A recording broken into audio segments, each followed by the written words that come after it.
Ladies and gentlemen, it is the world's wokest warrior, primitive-sided, toxic fanboy, aligned with the like-minded Tony Tone Deaf, rocking with you. I want to welcome one and all to the Clown World Review. Hail to the chat. Hail Fun University. Keely Chow, the porn parody. Best name on the internet, Brutal Morningwood. My brother Papa Cotton, how are you?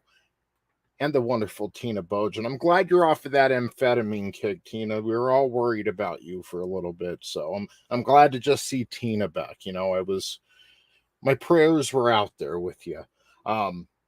Just kidding, but welcome to the Monday Night War Retrospective, Week 74, January 27th, 1997.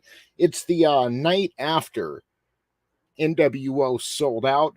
We're about 2 weeks removed from the Royal Rumble and on our way to In Your House Final Four, where the main event of WrestleMania will be set. And we're on our way now to Super Brawl in WCW, so good times. Glad to have you all here, and without further ado, we have a lot to talk about tonight. We're going to talk about some backstage AEW drama before we get into the Monday Night War tonight. But yeah, let's go ahead and introduce our wonderful panel. First off, he's got the red, white, and blue running through his veins like he's Demi Lovato. He was born and raised in the USA. Mr. Etep Wokuian from Etep Wokuian's Place to Be Reviews. Sorry, I got a cough drop in my mouth. I feel like garbage, but I'm here. We're gonna have a great night talking about some good wrestling. I just got done watching Raw, and Raw was surprisingly not bad. Not great, but not bad. Thanks for having me, man. I thought last week was better, but I mean it's all better from a year ago at this time. And what am I thinking about? Speaking of a year ago, this tonight, ladies and gentlemen, is our 1 year anniversary here on the Monday Night War Retrospective. We started September 5th, 2021. And we got through all the bad shit in 1995, early 96. Like, in WWF, we're just getting into the good stuff. So, yeah, good times. 1 year went by quick. Very. Couldn't have done it without all of you. And, yeah. Couple other who aren't on the panel yet, but they should be joining us soon.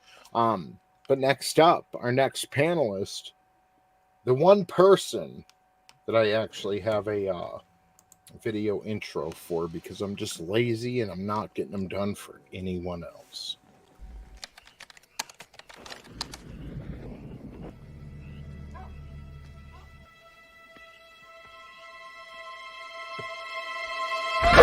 The magic shit. I know if I could hit once, I could hit twice. Hey guys, what's up? Should be a good show. These episodes of Raw. Well, Nitro is pretty good. I'm finishing that up as we're talking. But Raw was kind of all right, I guess. We got a lot of Austin on that. It seemed like, but should be a good show. Thanks for having me, and happy 1 year to the Monday Night War Retrospective. Yeah, man. Happy 1 year to you as well. Doing it together. And, you know, I hope you guys don't mind me breaking the fourth wall a little bit, but Draven and I were talking backstage, and he thought that Supernatural was a spinoff of Charmed. And I had to tell him, you're thinking of Angel and Buffy, bro. That was you, buddy. Like, how can you call yourself a wrestling fan and not know that? God. So, I know, God. Oh. Ladies and gentlemen, next up, our next panelist.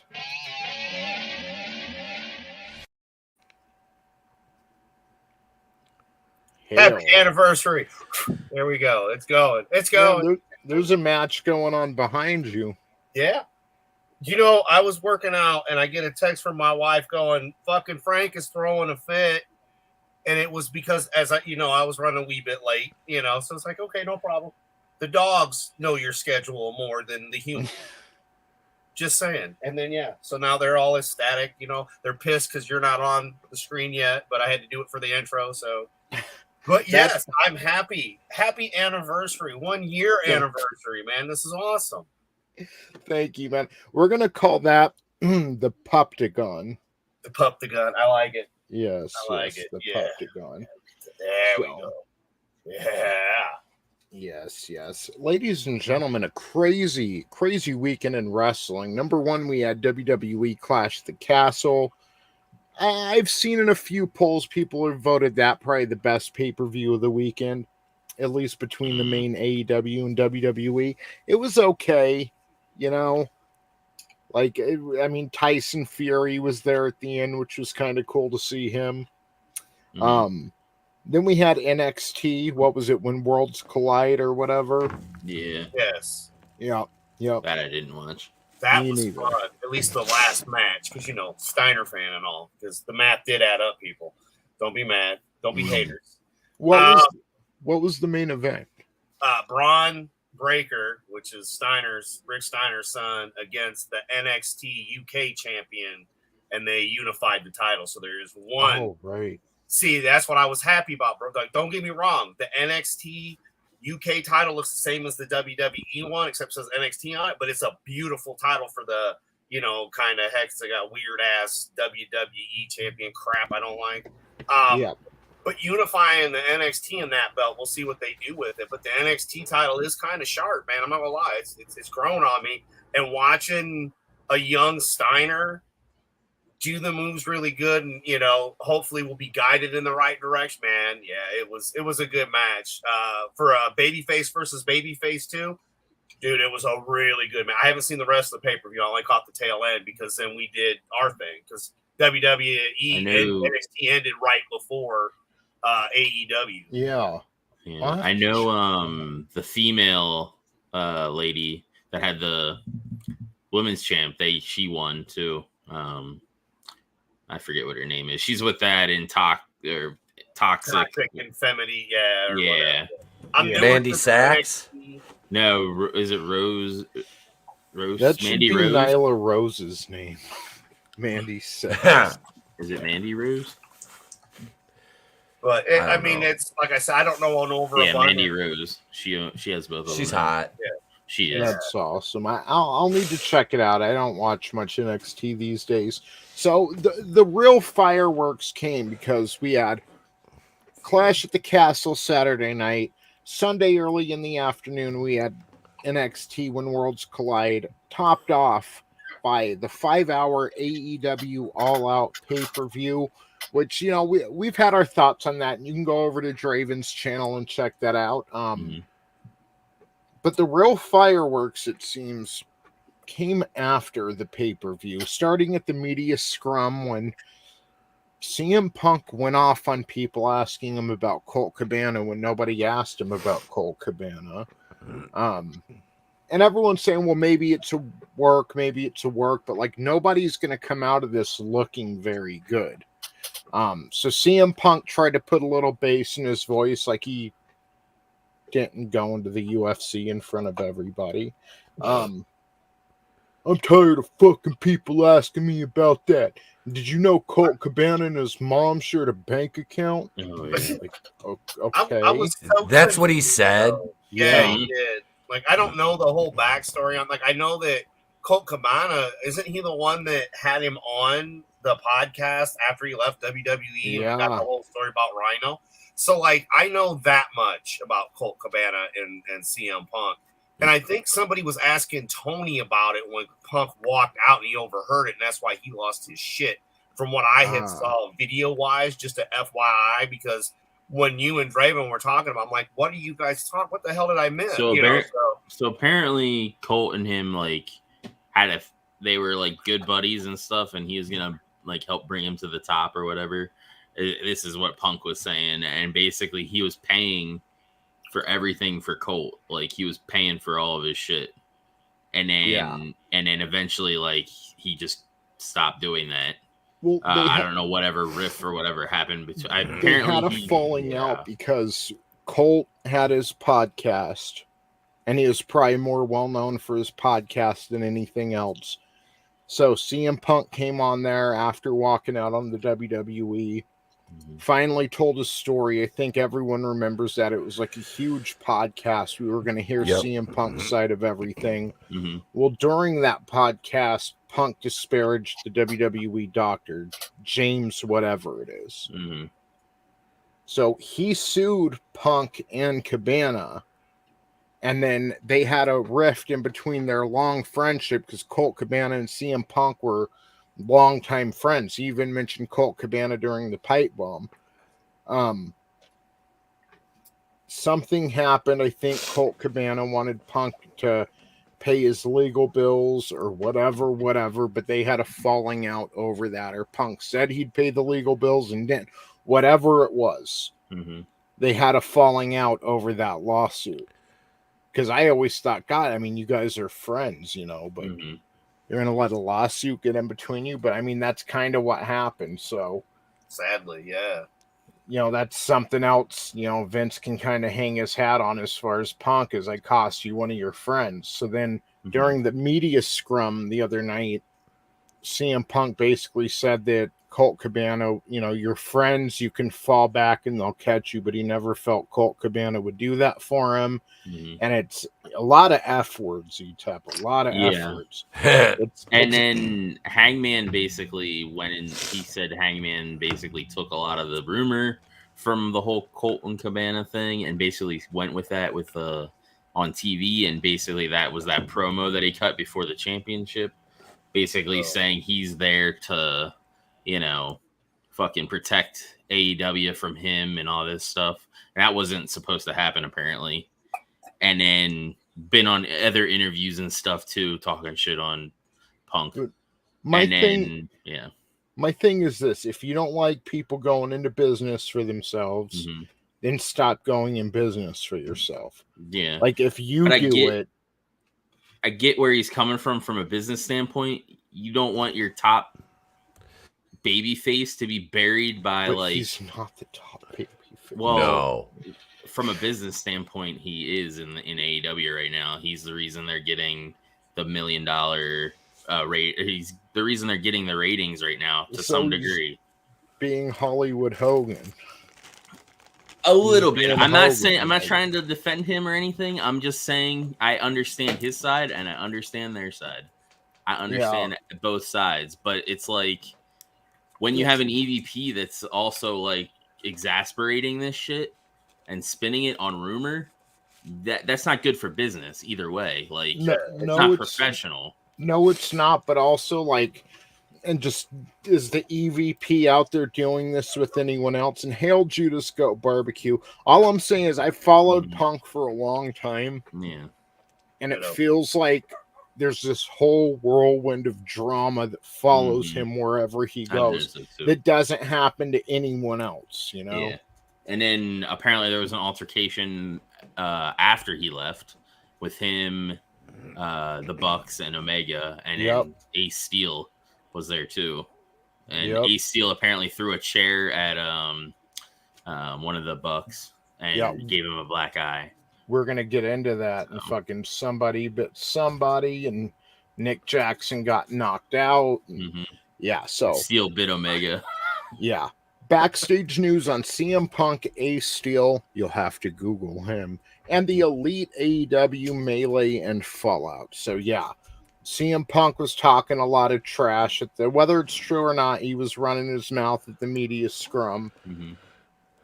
Obviously, someone wasn't happy. And I hate to say, if we're talking about from a business standpoint, being Tony Khan and letting someone trash your EVPs like that, your vice president, that's not very good business. Well, he was there nodding about it too. Like he was in agreement with what Punk was saying. Still not good business. I know it's not good business. And he should have he needs to put his foot down and be like, enough of this shit from both sides.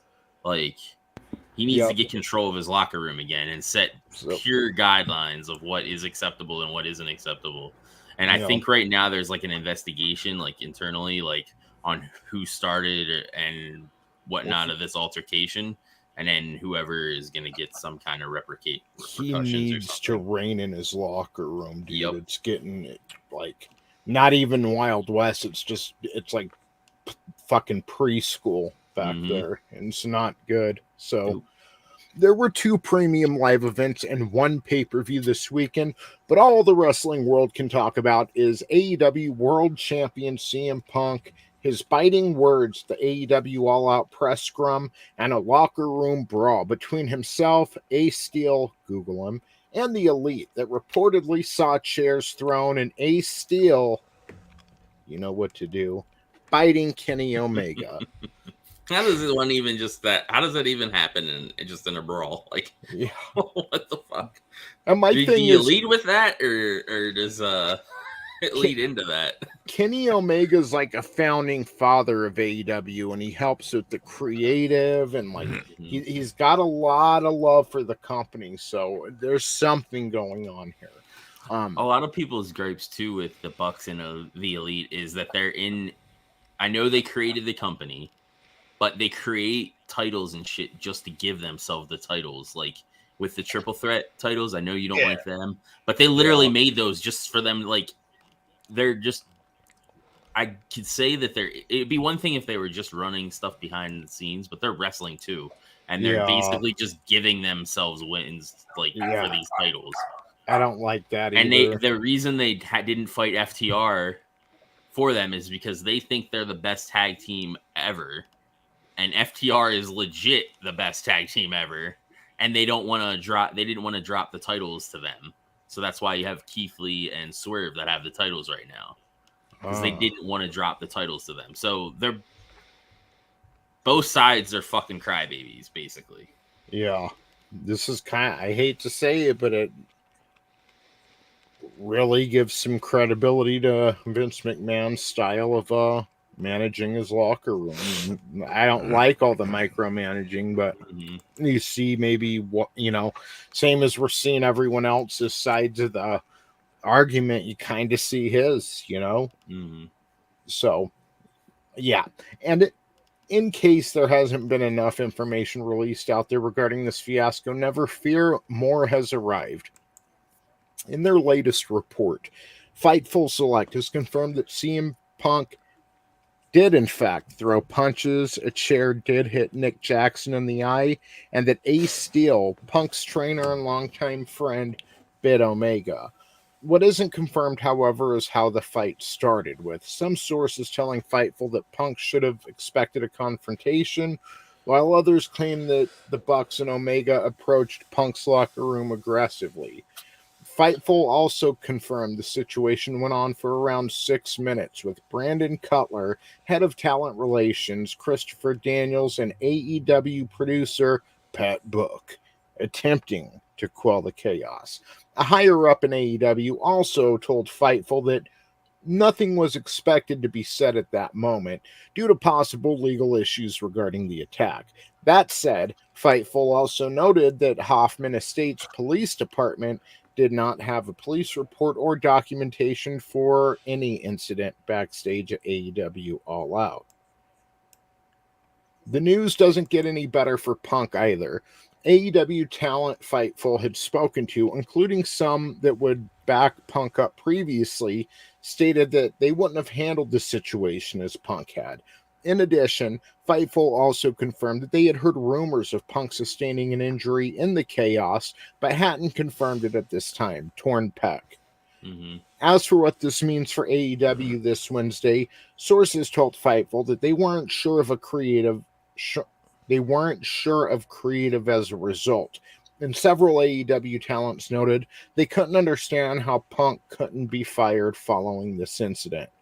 While Hangman Adam Page wasn't involved in the incident, Fightful also spoke briefly about him and Punk, mentioning the issues with Page working stiff, which had previously been reported had nothing to do with the ongoing heat between he and Punk. Sources all indicated that it appeared Punk and Page got along well earlier this year, before things changed in the build-up to their Double or Nothing match. As far as MJF, Fightful revealed some had sympathy for his return at All Out being overshadowed, but also noted many were left in the dark regarding MJF's status for months, and that the situation was similar to MJF upstaging Wardlow. It was also noted there was no signs of heat between Punk and MJF. So he did mention how he's tired of fighting crybabies or whatever. These kids. These kids or whatever with MJ in regards to MJF. But thank you, Keely Joe. Thank you. Keely also says, I wouldn't be surprised if someone from AEW jumped ship to WWE. Yeah, that's me. Well, we already had Cody. And that kind of Cody gives a little bit of validity to the reason why he may have left this whole situation. So I wanted to pull this up too, because I feel like we're not going to get enough of the King tonight in our Monday Night War results. So Eric Bischoff addresses whether CM Punk's AEW All Out Scrum comments are a work. Now, Bischoff has had some really spicy takes on AEW in the past. So, by Dominic D'Angelo. Yeah, this is just from a few hours ago. So, Eric Bischoff is hoping that what the wrestling world saw transpire at All Out Media Scrum is all just good storytelling. On adfreeshows.com special edition of 83 weeks. Bischoff broke, which we're in week 31 of 83. Bischoff broke down the CM Punk portion of the now infamous press conference that took place Sunday in Chicago. Punk AEW's newly crowned world champion was the first guest of the scrum, and the first person to be handed the microphone was Wrestling Inc.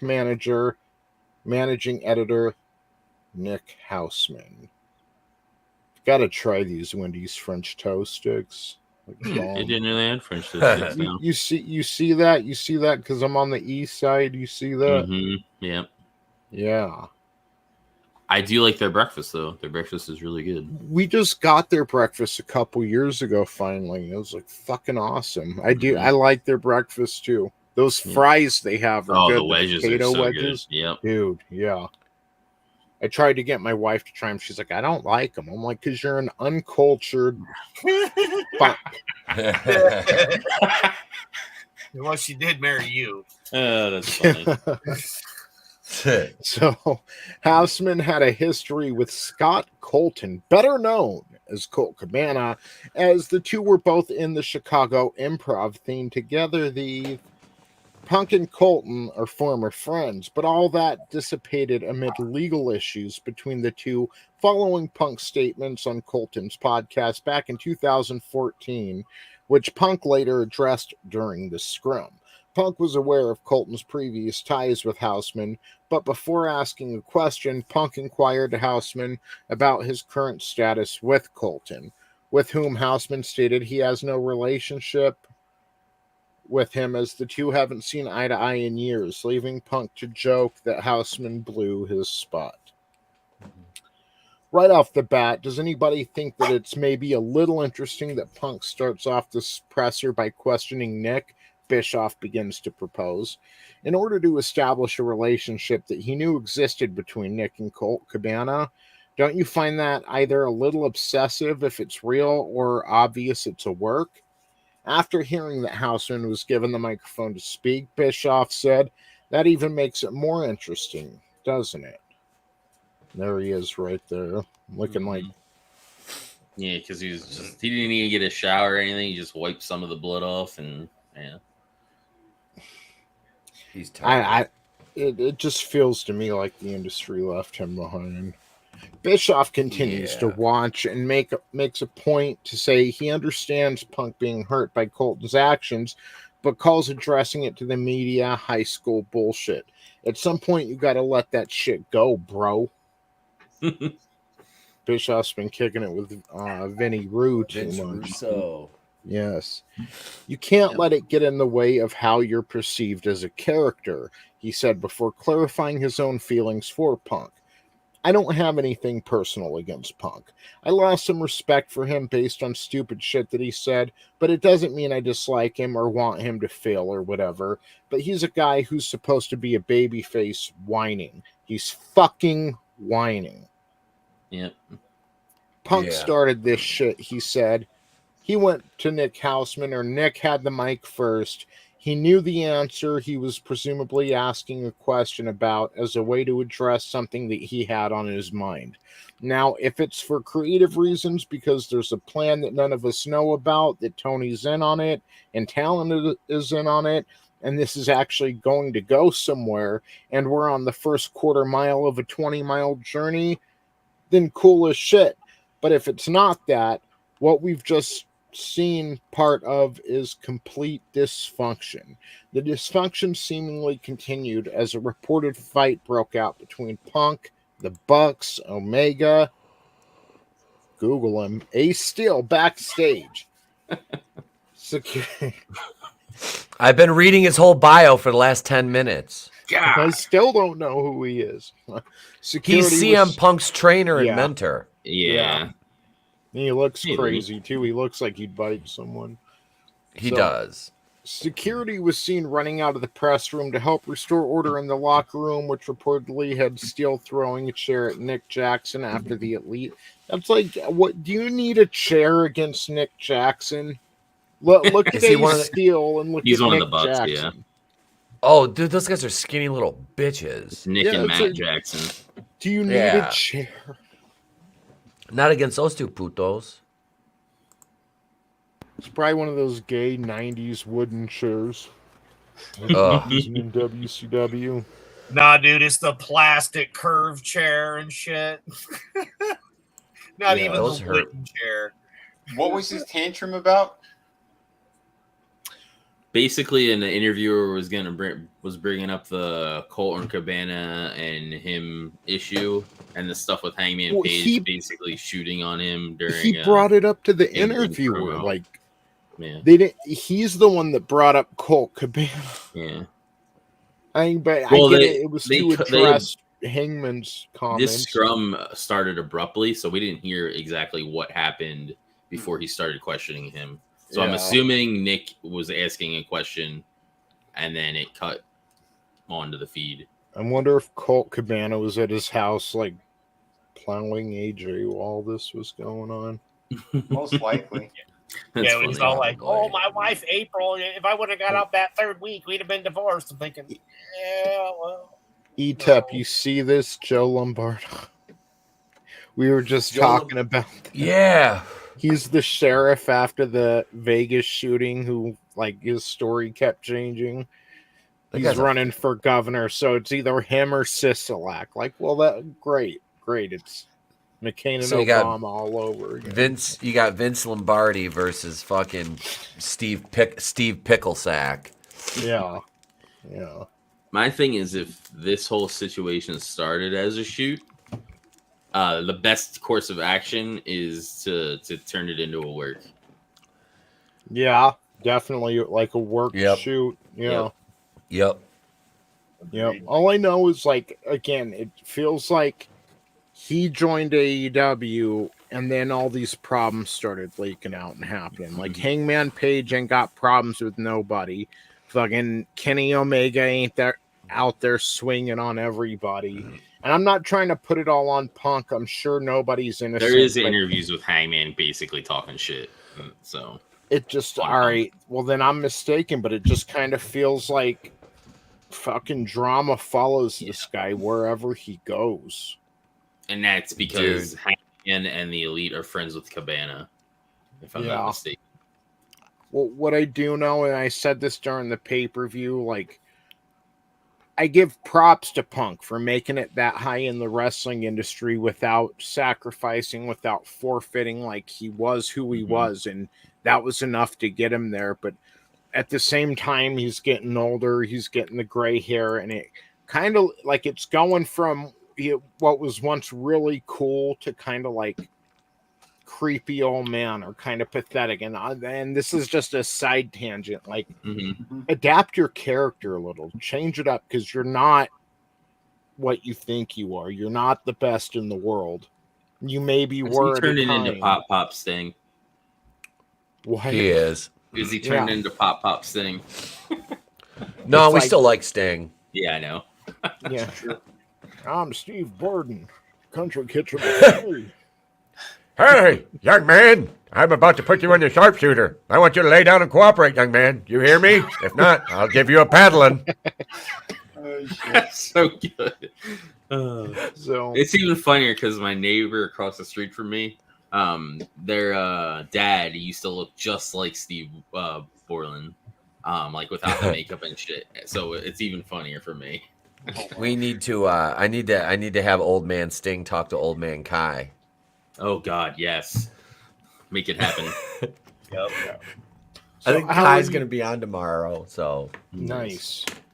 How are you doing, Vinny? I'm doing all right. I'm just running a little bit late, but yeah. What did I miss? Because I mean, we didn't miss anything. I know with that guy and his bloody vagina that he was just showing.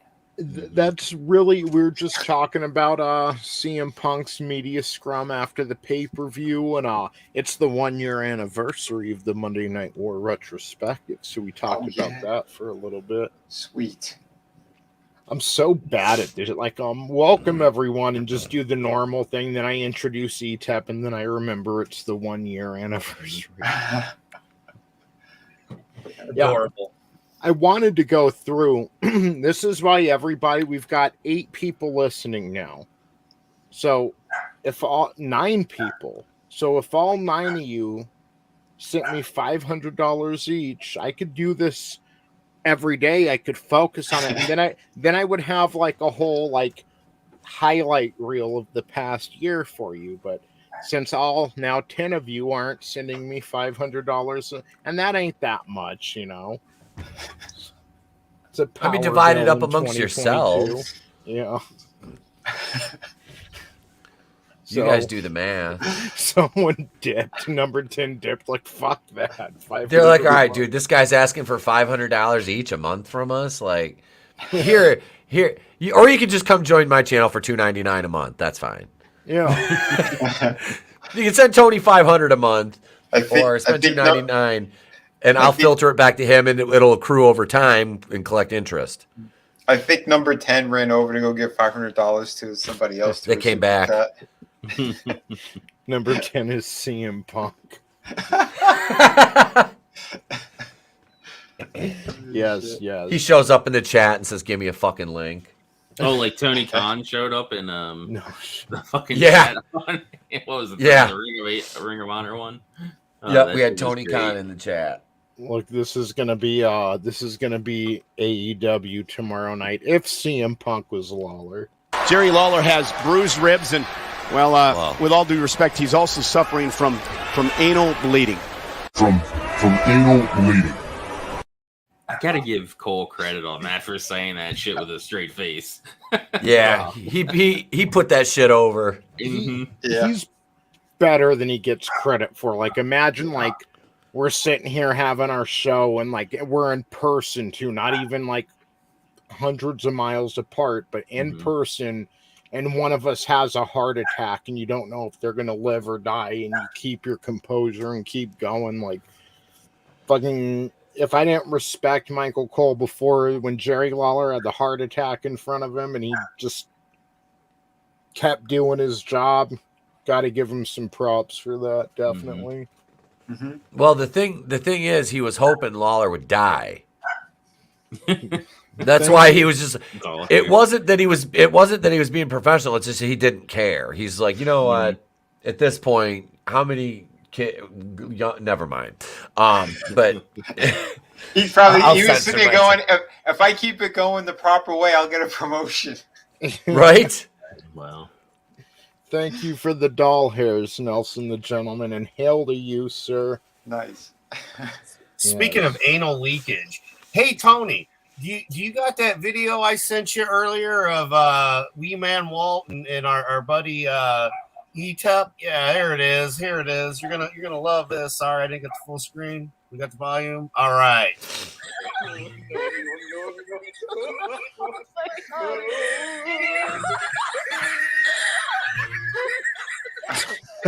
Oh yeah. Yeah. I love those perspective ones. Like, Mhm. Horny Alf made the one with fucking Comics Division and Walton throwing the fucking green ball. Oh yeah. And when we were talking in the chat, I was talking about like some of the ones I've seen where they are even on panel where like they'll be picking up a bottle of pop, and then when they hand it to us, it's like a little like 8-ounce bottle and shit. I was like, okay. Nelson, not only do I like severed doll heads, but it takes me back to my childhood. There's a nostalgia there. Oh, All right. not creepy at all. Yeah, exactly. For a mere $500 donation a month, recurring. Well, you're You pretty too cheap can if it's save- only $500 a month. Yeah. So You it's too cheap. can save a poor clown in this world. That's all I'm saying. Mm-hmm. It's $125 a week, people. Yep. So let's go ahead. Samoa Joe! Wow. Yeah, exactly. Look, if all 12 of you, if all 11 of you send me $500 a month, I'll officially be making more than Samoa Joe. So, Oh, shit. yes. To be fair, I barely work and I make more than Samoa Joe. Yeah. I mean, if you consider the amount he spends on food comparatively, he's at a net loss. Dude, he got so much fatter since the last I was like, Ring of what- Honor.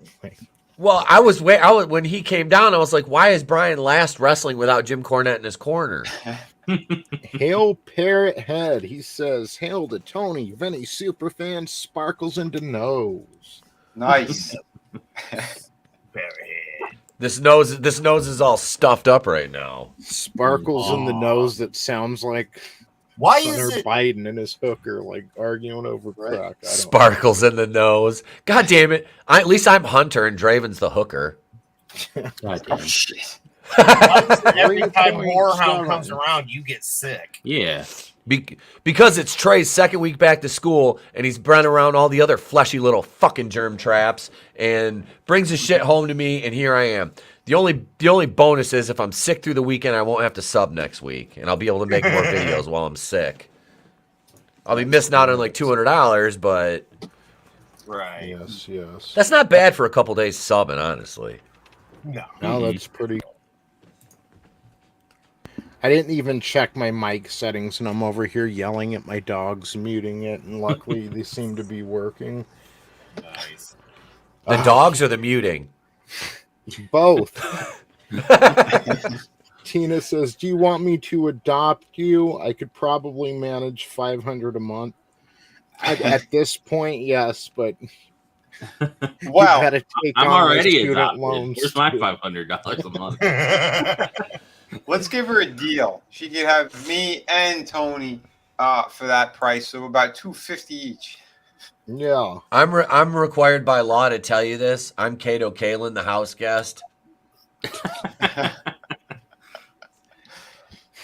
You have an attic, right? That's where I'll live. Is that But if any of us should. should be in the attic, it's probably me. Oh, well, I'm a vampire. It's the most, You stuffy should be in the dark place. basement. Well, that too. That works. It's cooler down Especially there if the, too. especially One if in the the basement, is one in the redone. attic. You can't hear us. Oh my gosh. Look how big his nose is. Yeah. What the? What the know. fuck? That's fucking When did I Dan's turn name into? on- When When did did I you turn turn into to the Dan side? Aykroyd from? That's Dan Aykroyd from Nothing But Trouble's nose. It looks like a dick. I feel like J.J. Abrams. God. I was thinking it was the thing from Sesame Street, like, burned. Like, whatever. Oh, the hell- Snuffy. Yeah, Snuffleupagus. Yeah. Hey, bird. Thanks for noticing me. No, that's Eeyore Right. from Winnie the Pooh. Him too. They're both the same. Yeah. You mean Xi They are. Jinping? This is Etep right here with his big nose and long chin. Nelson, I used to I don't work have a in long chin, strip you club. fucking dick. Yeah. Trust me. For the guest room. And he's got that big ass smile. That yeah. Lies. Beady little eye. You The way to make money in the strip club, you have to pat them down before you call the ambulance when you find them passed out with a needle in their arm. Like, Nice. See? but Monkey besides the strippers. patting down, true I only read the story. first part of that. Hey, Oh, whoops. what is he? What is he? Ralphie from The Sopranos? Dude, that was a true story, though. I was like DJing one night, and I'm like, Evan to the main stage for a set of 2. And nobody.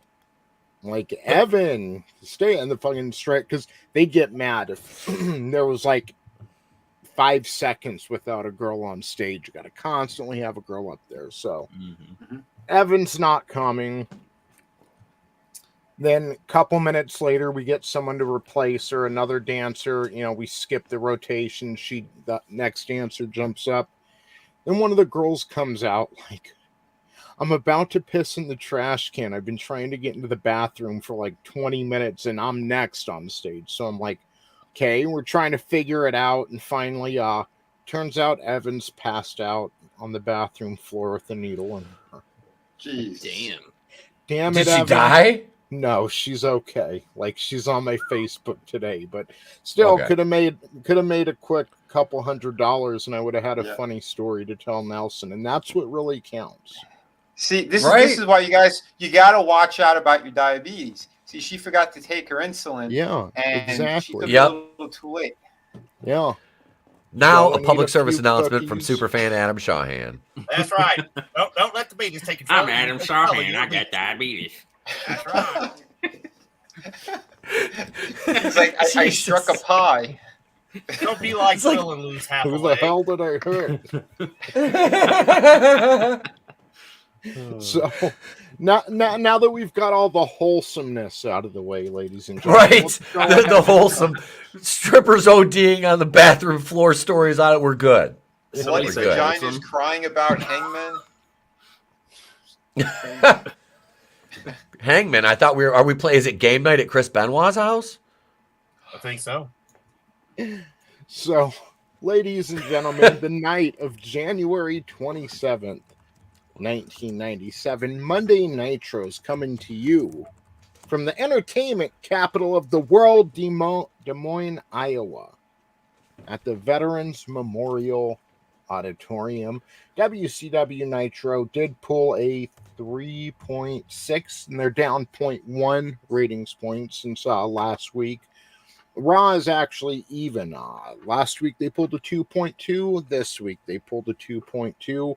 Raw is coming to you once again from Beaumont, Texas. I don't know how to pronounce that. Montagne, the Montana Center. It's the Montana Center. Yeah. Your Nitro champions, WCW champions, world champion, Hollywood Hogan. He's had the title since August 10th, 1996 at Road Wild, Hog Wild. Your U.S. champion, Eddie Guerrero. Yes, December 29th, 1996. Your tag champions. We'll get into the tag titles in a second, because last night they lost them to the Steiner brothers. It sold out. But did they? Did they?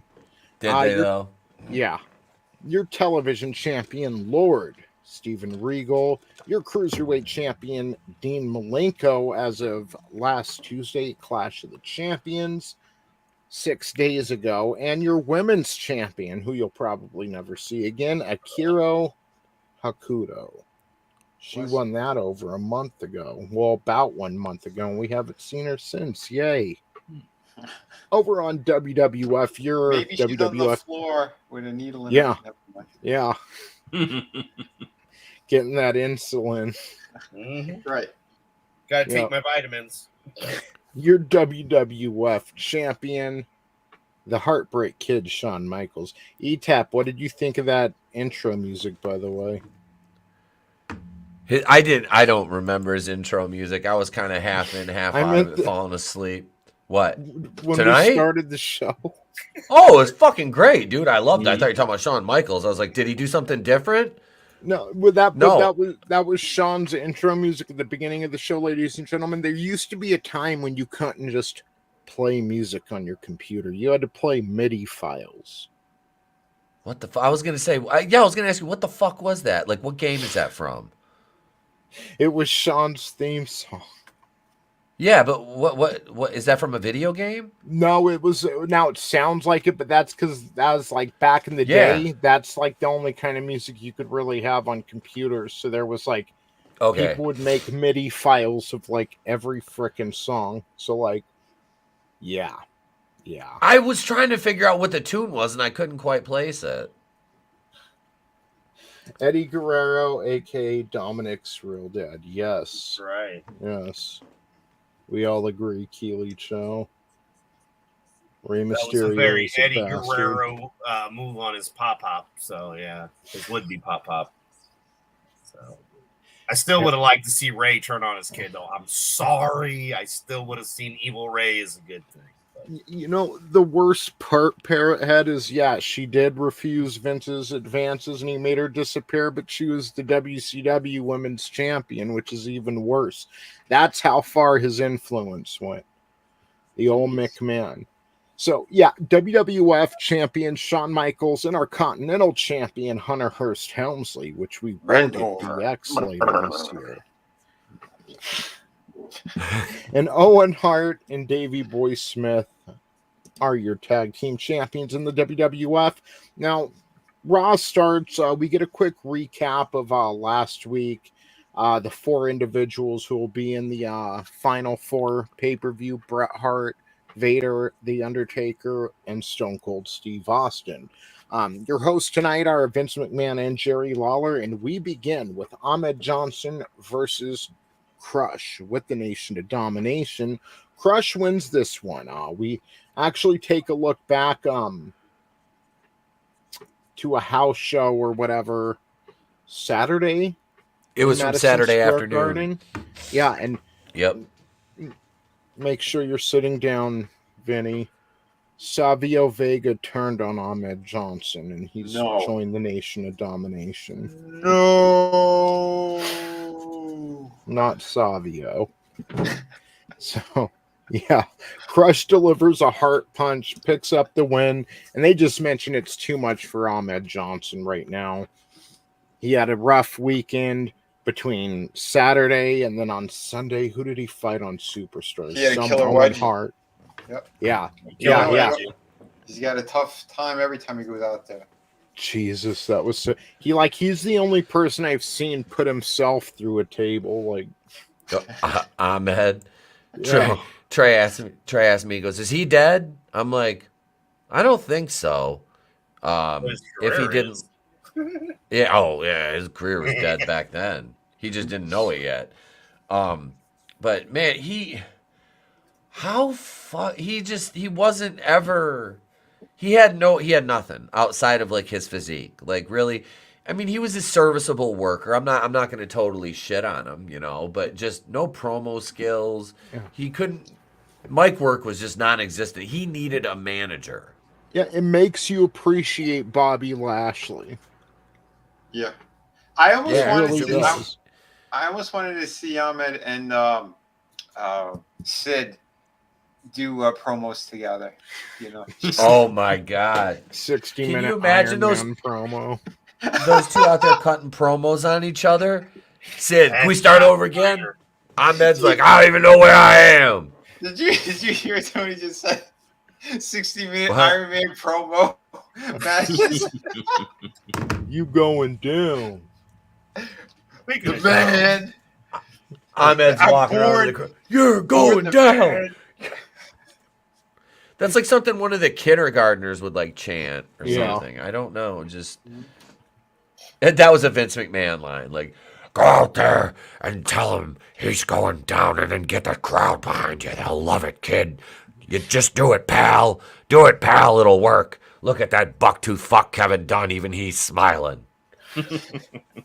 So he's only bucktooth because he just got done with Pat Patterson.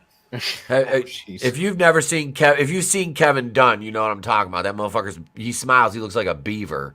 Mm-hmm.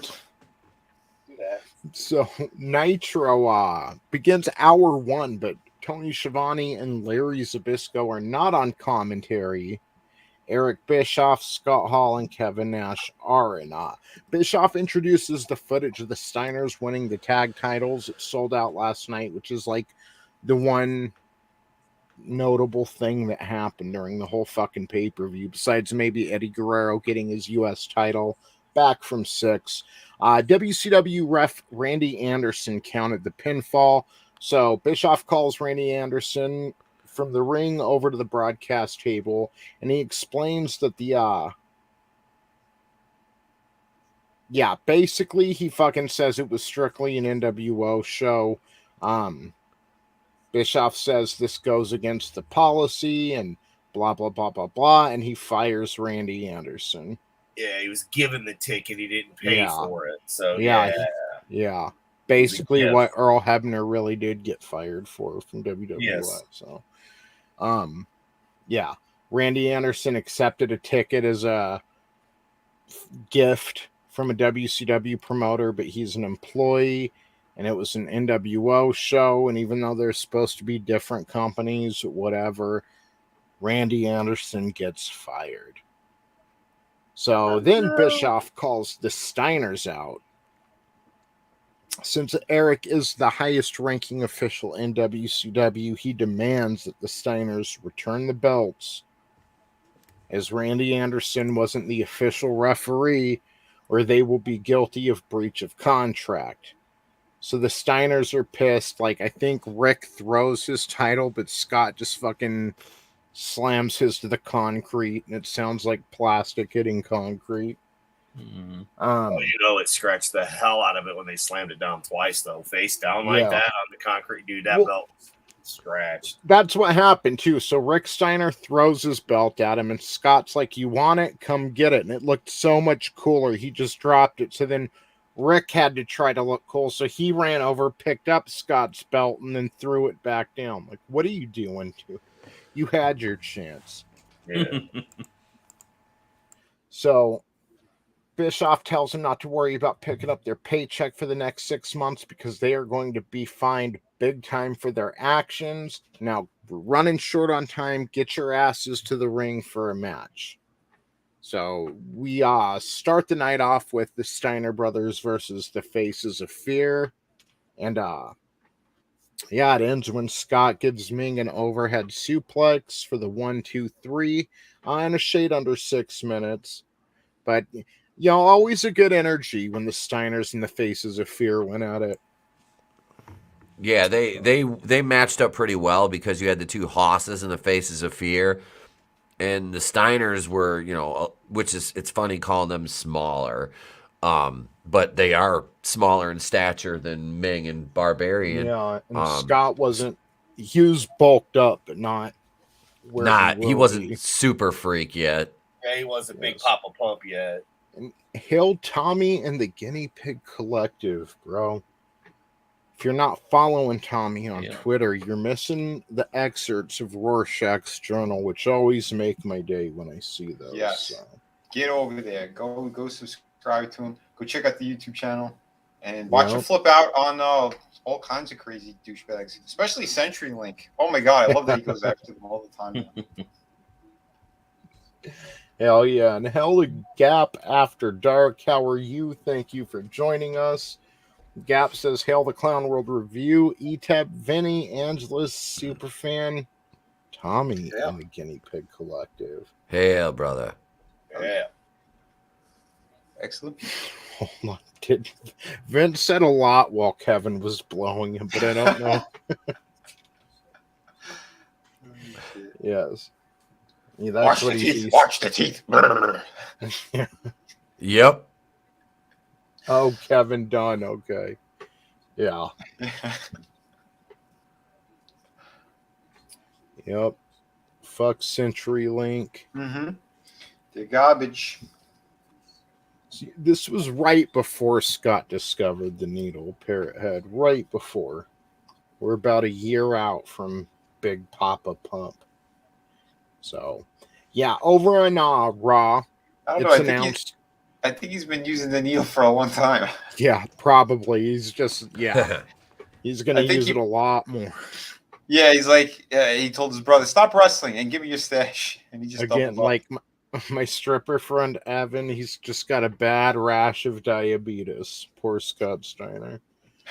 So, it's announced that February 13th, 2 weeks from now, we will have Thursday, Raw Thursday. It's going to be live, which is a good thing. It's going to be 2 hours, which is awesome. And it's got a stacked card. Like, we're going to get Bret Hart versus Vader, but also we're going to get Shawn Michaels versus Psycho Sid in a rematch for the WWF Championship. 2 weeks, not from tonight, but just 2 weeks. Thursday, Raw Thursday, ladies and gentlemen. And speaking of Shawn Michaels, Vince McMahon brings him down to the ring for an interview. And Shawn says by hook or by crook, he will defeat Psycho Sid and hold on to the WWF title when it's all said and done at Raw Thursday, Raw Thursday. When Vince asks him about the 4 competitors for the pay-per-view, Shawn puts them all over and reminds them that the WWF title's at stake and what it's all about, and we're on the road to WrestleMania. So Shawn says the WWF title's where it's at, where he wants to stay. So Vince ends up bringing out all 4 men, Vader, Austin, Taker, and Bret Hart at different times. And he brings out Bret Hart first, which that's always fun. You can't. They had beef at this point, and Vince loved getting Shawn and Bret together in front of the camera, which can't blame him. But Bret says he's looking forward to winning the Final 4 match and beating Shawn for the title at WrestleMania 13. Vince reminds Bret not to overlook Sid. It doesn't really matter to Bret because he just wants the gold, but he really wants a piece of Shawn. So next out is The Undertaker, who tells Bret that while he might have been screwed at the Royal Rumble, no one has been screwed more times than Undertaker. And that's kind of true. Like, it took him a minute to actually get a good run with that title. You know, when he went years, like, for as iconic as Taker is, Vince really didn't use him as the man for a long time. No, he didn't. Yeah, that was weird. I never understood that either, because he always had like some of the loudest pops. He did so much for the business, and it's like, why'd you wait this long to give him a fucking belt? He's a goddamn ginger. Yep. You know, I think he says a lot, though. Go ahead, Dre. Oh no, you know how much they hate the gingers. Yeah. Well, I think a lot. It says a lot though, because he stuck around even though he wasn't getting the titles and whatnot. I mean, you know, like he got the title from Hogan, he dropped it like a week later, you know, and then he actually had the real run, which is where we're getting into now. You know, when he's eventually going to get the belt, Yeah, and but stuff. he's one of those iconic characters like Roddy Piper that he could have went his entire career without the title, and he would still be as well regarded as the people winning the title 5 times. You know, they didn't need the title to make them. They were just so badass anyways. Yeah. So, yeah. Taker instructs him to give his butt to the Lord because his body, soul, and the title belongs to him. Next up, Steve Austin comes out. JR kind of follows him with the mic. Austin takes the mic. He says he's not about to get in the ring right now.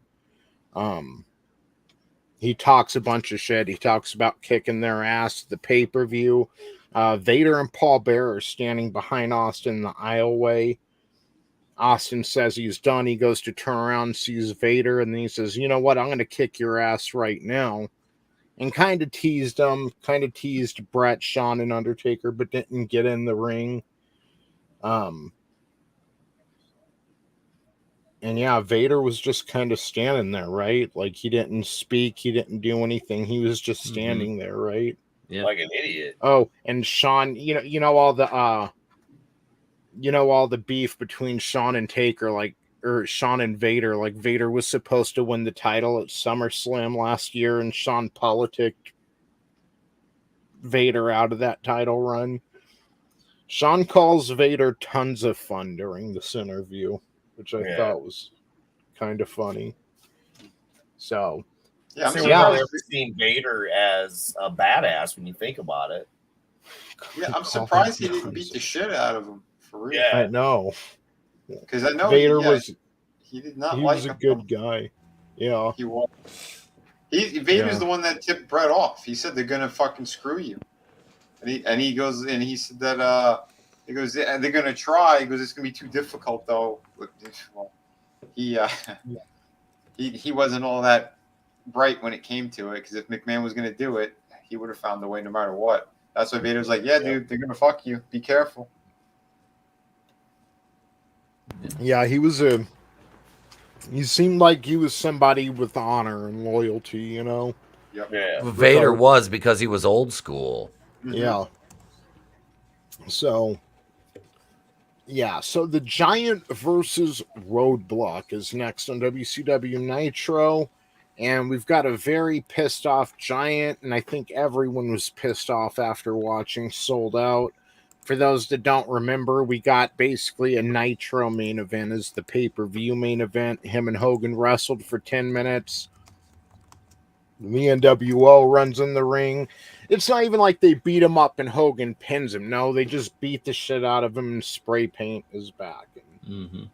Not very good. So the Giant versus Roadblock ends with the choke slam and a win for the Giant in 1 minute 48 seconds. Roadblock. That's tugboat. Yep. Yeah. Giant sends out another challenge to Hollywood Hogan, which I don't think any of us want to see. And since that was so short, we'll jump into the next match, which is the WCW US Heavyweight Championship, Eddie Guerrero. Yeah. Versus Dominic Jeff Real Jarrett. Yes. So, Eddie attempts a frog splash at one point, but Jarrett's actually able to stop it with a superplex.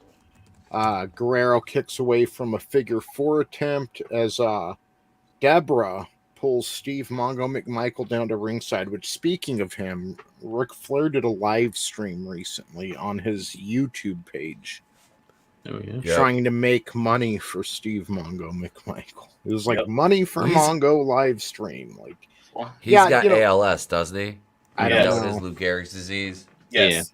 Yeah. I don't know, but I saw that. I'm like, I don't like Mongo McMichael, but it's cool they're still friends, you know? Yep. Yeah, there's photos of them visiting. Malenko was there too. Yeah, they had the Horseman there. Yes. Chris Benoit's ghost. Yeah. Chris Benoit's ghost was there. He was choking him in the picture. It was crazy if you hold it a certain way. Spectre, not a ghost. Yeah, this is true. I would more say like an apparition, not an aborigine. An apparition. An appo. Not an abo, bud. Not an abo. Oh God, he's here. Yep. Cookie Puss. Eddie Guerrero starts the 10 count corner punch, but Mongo jumps on the apron to bring him down because he's a cuck. But instead of going after Eddie, Mongo finally comes to his senses and knocks Jarrett out of the corner with the Halliburton, giving Jarrett the win and a DQ. Deborah is upset with her husband. And then Larry Zbyszko says, well, that's why you should keep them in the kitchen. Yep. Based Larry, dude. Yes, Fucking sir. all be praised, based Larry Zbyszko. He's out of line, but he's right. But he's not. But he's right. He ain't wrong. So, Well, who we kidding? She didn't even know how to get a beer properly. That's why Stone Cold never. Yep. Hey, can you catch? Steve Austin Can I catch what, hon? Lefts and rights. Well, Steve Austin isn't exactly high maintenance. At the height of his career, he wore black trunks and black boots. Like, Yeah. it's not high maintenance. So if you fuck that up, I don't know what to tell you, sweetheart. Like, Exactly. She Yeah. had those He had stupid cut off. dogs. He had cut off jorts. Yeah, that was Exactly. that drove me crazy. The jorts. Yeah. Yeah.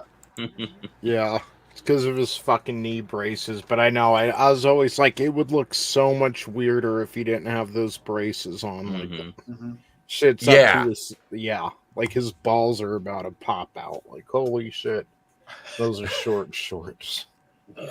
So next up on Raw, we get Davey Boy Smith with Ellen Hart and Clarence Mason versus Doug Furnas with Phil LaFon. These two, I'm pretty sure they'll be wrestling for the tag titles at In Your House, which should be good. I've actually, when I first saw Doug Furnas and Phil LaFon, like when I saw their names, I'm like, I don't know about that, you know. But these, I like this tag team, and it's kind of sad they didn't go further in WWF. So yeah, this ends with Doug Furnas rolling up Bulldog for the 1, 2, 3 in about 7.5 minutes. Good match, decent match, you know. Yeah. We get a replay of Savio Vega turning on Ahmed Johnson and joining the Nation of Domination on Shotgun Saturday Night. And on Shock, it's kind of funny. The Nation attacked Rocky Maivia on Shotgun Saturday Night. Like that'll be his faction in a year. So right. So here comes Tony's surprise. We go over to the WCW commentators. Tony Schiavone is handed like a Western Union or something. A fax, something, whatever. Those dinosaurs. And it says that Doc Brown's alive, but he's in the year 1885. Meet me here at this date, Tony. So, yeah, what? Yeah, so anyway, sorry. Here comes Tony's surprise. And no, excuse me. It's not the Western Union yet. It's the finish to the Piper Hogan Starrcade match. We see Hogan. I like spoiled the second hour. But way to go. Yeah. So if you guys remember at Starrcade, Hogan got choked out. They raised his hand 3 times and it dropped, and the ref called for the match. So we get to see his arm drop twice here, but then the tape stops. We don't see the ending because Hogan and Bischoff have been running around saying that Hogan defeated Piper. So Bischoff comes out with the little Betamax tape or digital tape or whatever it was. Looked like a Betamax. Yeah. I know they didn't have beta back then, but it looked like a Betamax tape. Good times. But yeah, Bischoff reprimands them. He's like, don't you ever play this tape again. And he was pissed off, and yeah, good times. So next up, we get Ultimo Dragon with Sonny Ono versus Billy Pearl. Pearl. Ultimo Dragon wins this one with the flying moonsault and a tiger suplex in 2.5 minutes. Then Mean Gene Okerlund brings out the 4 horsemen and the ladies for their weekly interview. Flair tries to convince everyone that the horsemen are getting along now. And apparently stuff's good because Chris Benoit beat Kevin Sullivan at Clash of Champions last week. But just kind of a, paint by the numbers promo, nothing of note. Just your weekly, here's the horseman. So, yeah. So next up, we get our main event for Raw. The Godwins versus Vader and Mankind. Yeah. Yay. Oh boy. So excited. Like, why, dude? Why don't you save this for like the opening match for next week's pre-recorded show? Like the dark show, so we ain't gotta watch it. Yeah. I hate to say it. I love Mick, but the Godwins pick up the victory via count out in 7 minutes.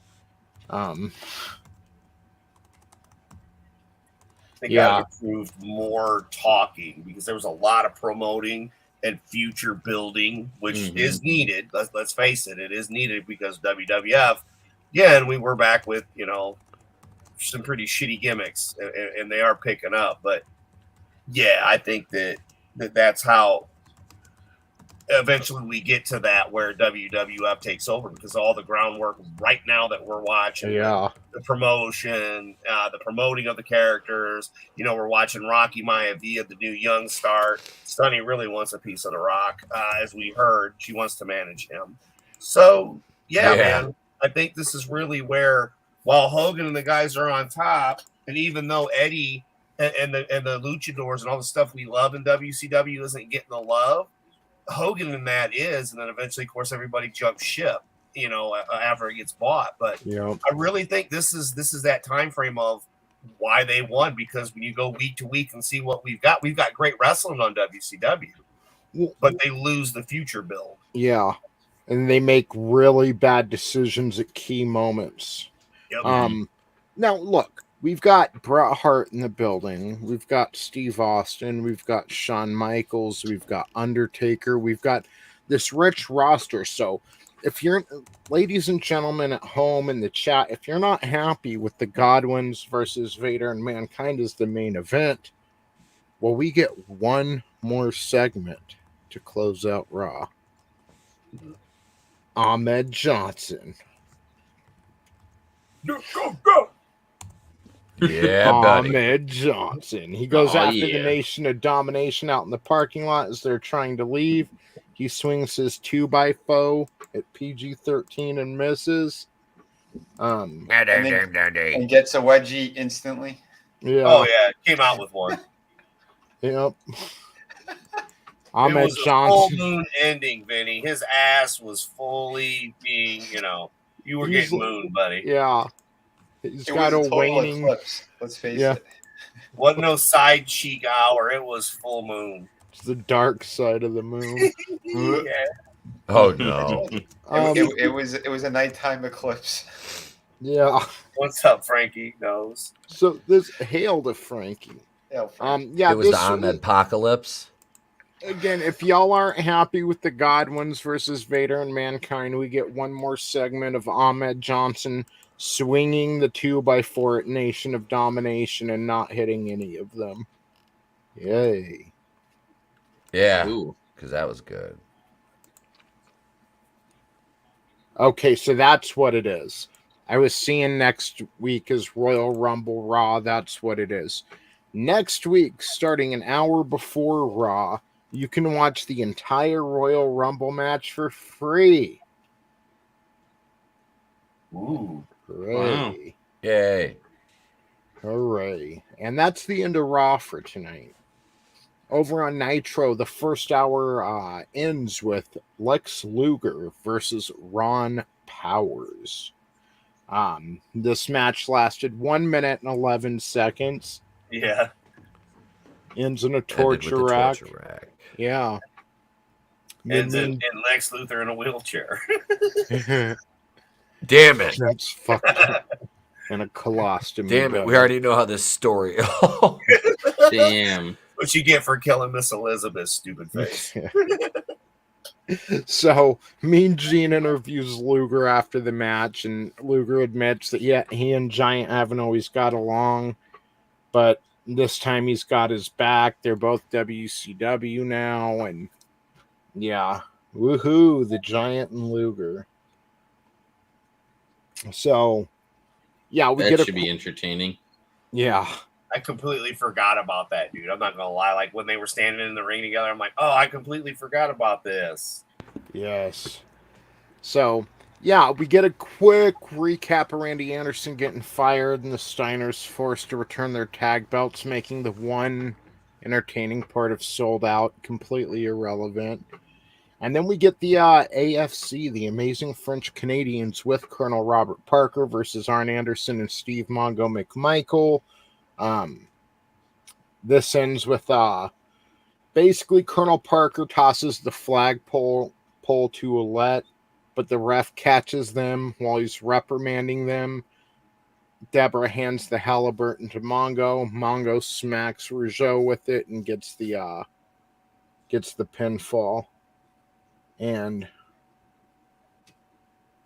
is this Arn Anderson's last match? Is it? I didn't watch ahead. I know he don't know. retires in May.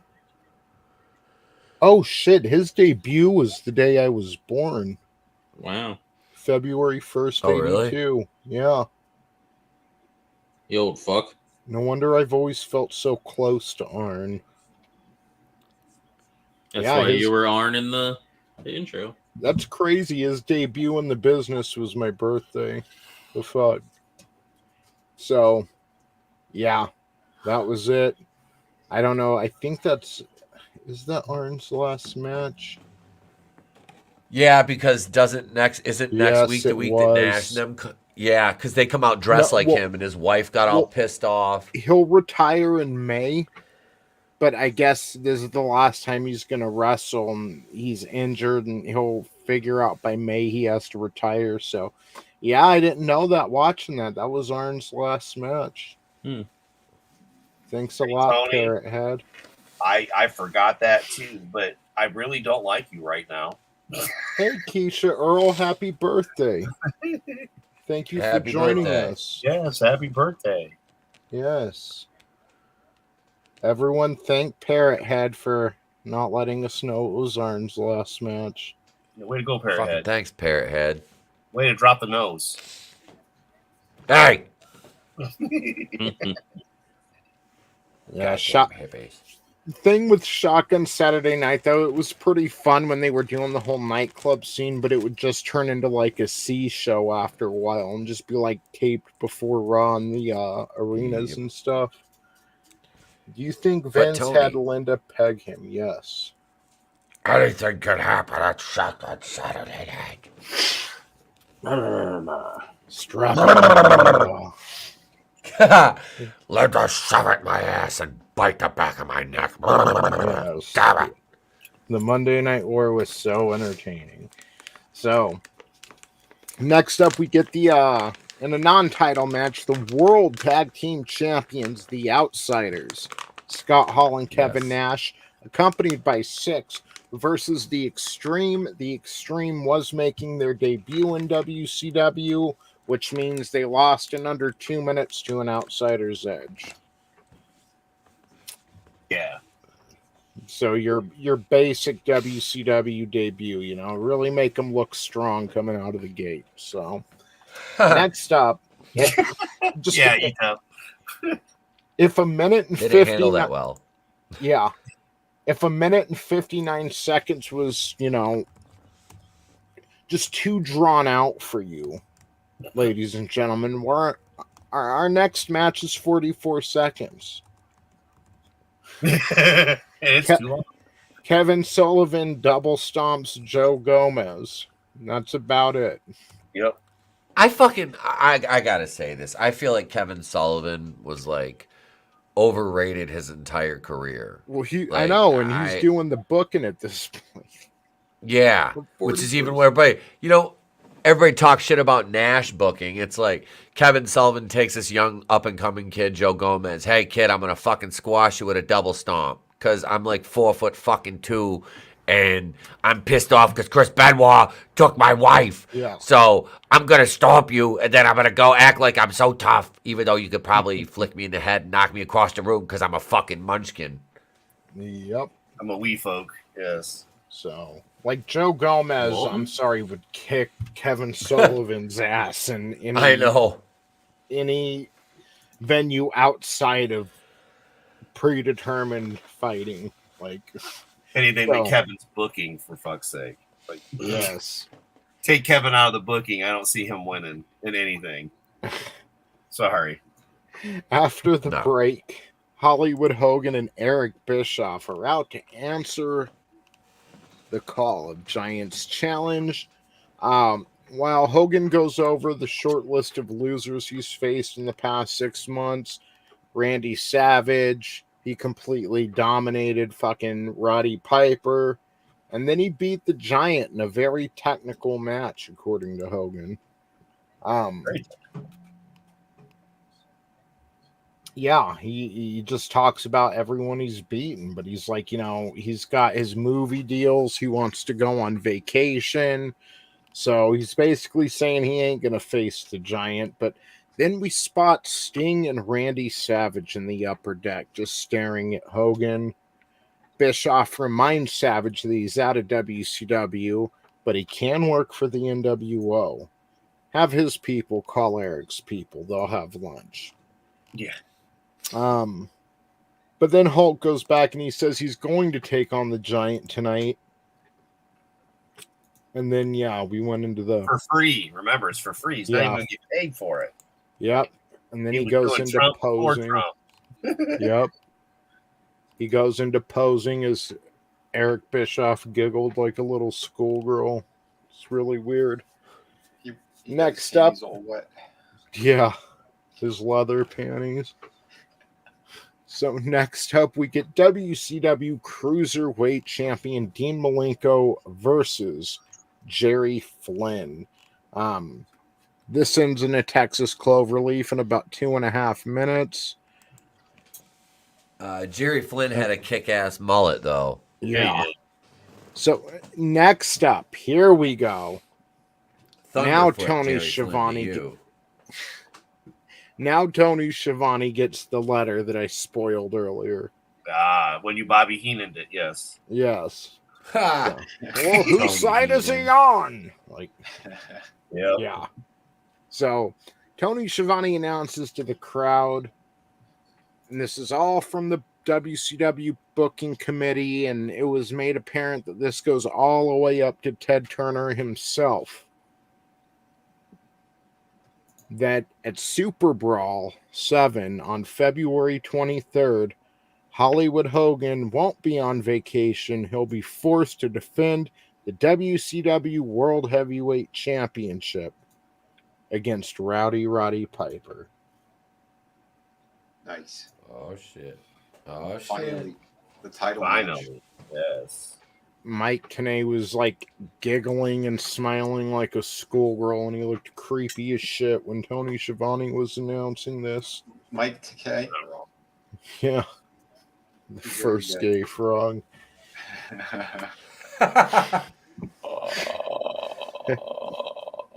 Oh, gurgle, gurgle, gurgle. It's Look, like Pee Wee watching Herman TNA. Pee Wee Herman beat himself in an infamous match. Yeah. So, next we get a one-handed wrestling match. his thumb wrestling himself. 1, was 2, against 3, the 4. WWE I declare a hand. thumb war. It was against Ming's hand. So, Chris Benoit with woman goes. He thought he was getting the win over Hugh Morris. He thought he was getting the win over Hugh Morris. He should have. He hit a diving headbutt that won't come back on him and woman 10 years from now. Nah. But guess who debuts? Guess who jumps the rail to get at woman, allowing Kevin Sullivan to get into the ring and blast Chris Benoit with the wooden chair, allowing Hugh Morris to hit the no laughing matter and score the 3 count. Jacqueline. Who? With her big ass titties. And they play it up. They play it up. I big ass titties.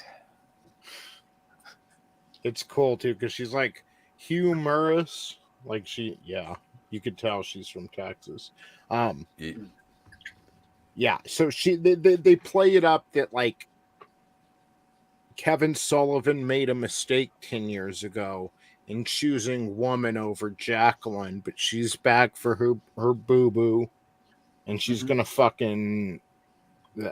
I really didn't mean that as a pun. I was gonna say she's gonna fucking murder woman, but that's probably not appropriate. She wants a piece of woman's ass. Not okay, Tony. Scream, I think it's okay. Not okay. Not okay. Like, really, I wasn't trying to go for a pun. That was like when I'm not trying to do it, it's just out of line. She wants to beat up woman severely for hurting her man and for treating her man, Kevin Sullivan, in such a way. So yeah, Jacqueline's here now, which is I liked her in WCW. I'm pretty sure she only has one match against Disco Inferno, but still, it's fun to see her. So yeah. Next up, we get our main event of the evening: WCW World Heavyweight Champion Hollywood Hogan with Eric Bischoff, DiBiase, and Vincent versus the Giant.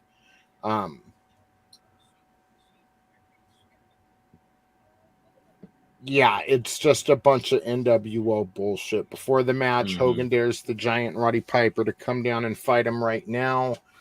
Hulk and Vincent double team the Giant to start. Out goes Vincent. Now Hogan's face is meeting the turnbuckle. Giant continues with his big man offense as Vincent gets back in the ring again. Out he goes again. Bischoff thinks he can stop the Giant. Doesn't work. Scott Hall and Kevin Nash come out. That's the end of the main event. 2 minutes and 55 seconds. They beat up the Giant. Lex Luger runs down with the Monday Nitro shirt and stands like side by side with Giant for a standoff with Hall and Nash. They kind of wonder at first, kind of had a feeling like, is Luger going to turn right here? But he doesn't. And yeah, that's the end of the main event. That's the end of Nitro. Wasn't this Luger's like his second chance kind of thing? That's why like they said he was doing a good job around that point. Yeah, because remember, Eric had lowballed the shit out of him, and even in his documentary, he said, "Okay, fine, I'll do it, and I'll work my way up." And then like that second run, like what we're about to start witnessing, you see Lex have a lot more fun. Right. And as a fan, you can have more fun calling him Stupid Face because he hasn't killed Miss Elizabeth yet. But right, of course. Manliness and motivation. Number one, hail, great to see you. But do you mean like the Georgia Championship Wrestling shows, or like what era? It was all dark. It was all dark and stuff like that in there. I love those shows. Oh yeah, yeah. Old grittiness of it, if you will. Yep. Yeah.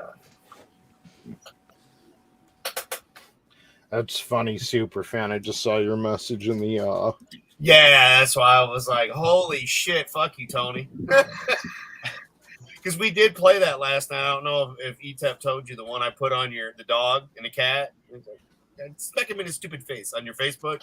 Yeah, I conned Etep into playing it online last night on air. So you're welcome.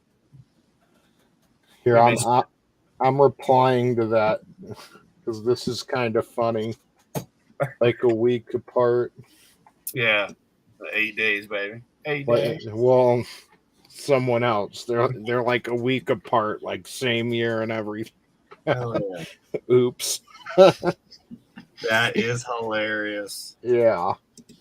Fucking old enough to be your dad. That's scary. I thought that's what Etep was laughing at. I could have been wrong, but I'm almost positive because I typed it and I heard him start giggling. And I'm like, yeah, screw you, Etep. It'll get to you one day, youngin'.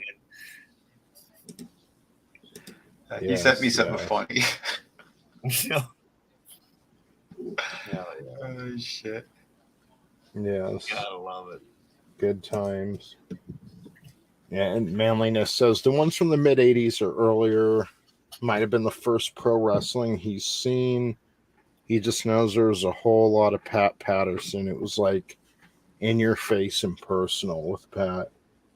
Yeah. Might have been his babysitter. So let's take a look at, now that I'm done with my wonderful jokes about Pat Patterson, let's take a look at what's happened on this date in wrestling history, September 6th. Now this has always like kind of been the downtime in wrestling, like at least for me, from like September to January, like it hasn't been like as good, even with Starrcade, like Starrcade would pick up, like November, December, but WWF, especially from September to like January, was kind of like, whatever. So let's see what kind of stuff has happened on this day in history. As you can see in the title changes, I mean, nothing with WWF. All the way till 2004, the Intercontinental Championship was vacated. Yay. Not much happens in September. No. So, yeah, and it's the beginning of the month too, so no WWF pay-per-views yet. Was this the Knockouts Only pay-per-view, the TNA One Night Only Knockouts Knockdown? Probably. It's lame. It's lame. So here's a Friday Night Raw from '96. I think we covered that sometime last year. That's weird. I didn't realize they had Raw on like a Friday or something. Yep. Mankind defeated Alex Porto, and then Shawn Michaels defeated Goldust. Yeah. Yeah. Sorry about that. Yeah, Shawn Michaels defeated Goldust. I remember that from sometime in the past year. I heard Alex Porto, the pug. Yes, Mankind soundly defeated him. Fuck Mankind. So, in 1999... For all mankind. For all mankind. Excuse me, we like to say people kind. Yeah, you bigot. We got a Raw's War and a Monday Nitro from September 6, 1999. Nitro scored a 4.1 rating. Raw scored a 4.4. Great ratings back then, man. So many people were watching wrestling.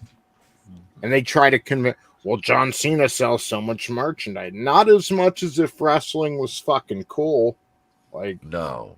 Man. You can't tell me you're selling as much with 1.5, 2 million people watching as you would be with 8 million watching, and shirts in Walmart and here and there and everywhere you fucking look. But okay. Mm-hmm. I'm just saying, I didn't see John Cena shirts the way I saw Austin 316 and NWO shirts or DX shirts. So, It's true. Yeah. But whatever, Cena's a merchandise king, I guess. Okay. Allegedly. In Minecraft. Allegedly. They're all in a landfill somewhere. Yeah. Lodi versus Evan Courageous kicks off Nitro, September 6, 99. Then we get Al Green versus Barry Horowitz. Dude, that's great. Al Green's out there. I'm so tired of being alone. I'm so tired. He kicks Barry Horowitz in the face. Barry Horowitz is like, my shekels. No, that's Otis Redding. Al Green be like, love and happiness. They're all the same each other. Uh-oh. Oh, Jesus, bud. Like the one that took. Never mind. Never mind. We get a battle royal. Chris Benoit and Dean Malenko defeat the Barbarian and Brian Knobbs, Jerry Flynn, Shane Douglas, and Vincent. Wonder what that was all about. I mean, what date was that? September 6, 99. Prince All right. Iakea defeats Johnny Swinger. Buff Bagwell defeats Steven Regal. Bullshit. Chavo Guerrero, Eddie Guerrero, and Billy Kidman defeat Blitzkrieg, Juventud, and Psychosis in the world's first trios match.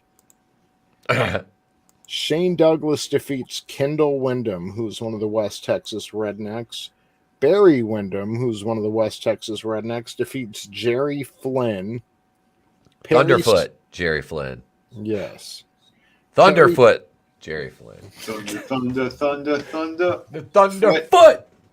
That's Quentin Tarantino's favorite wrestler. And now we get homeless cunt, Perry Saturn defeating Hugh Morris.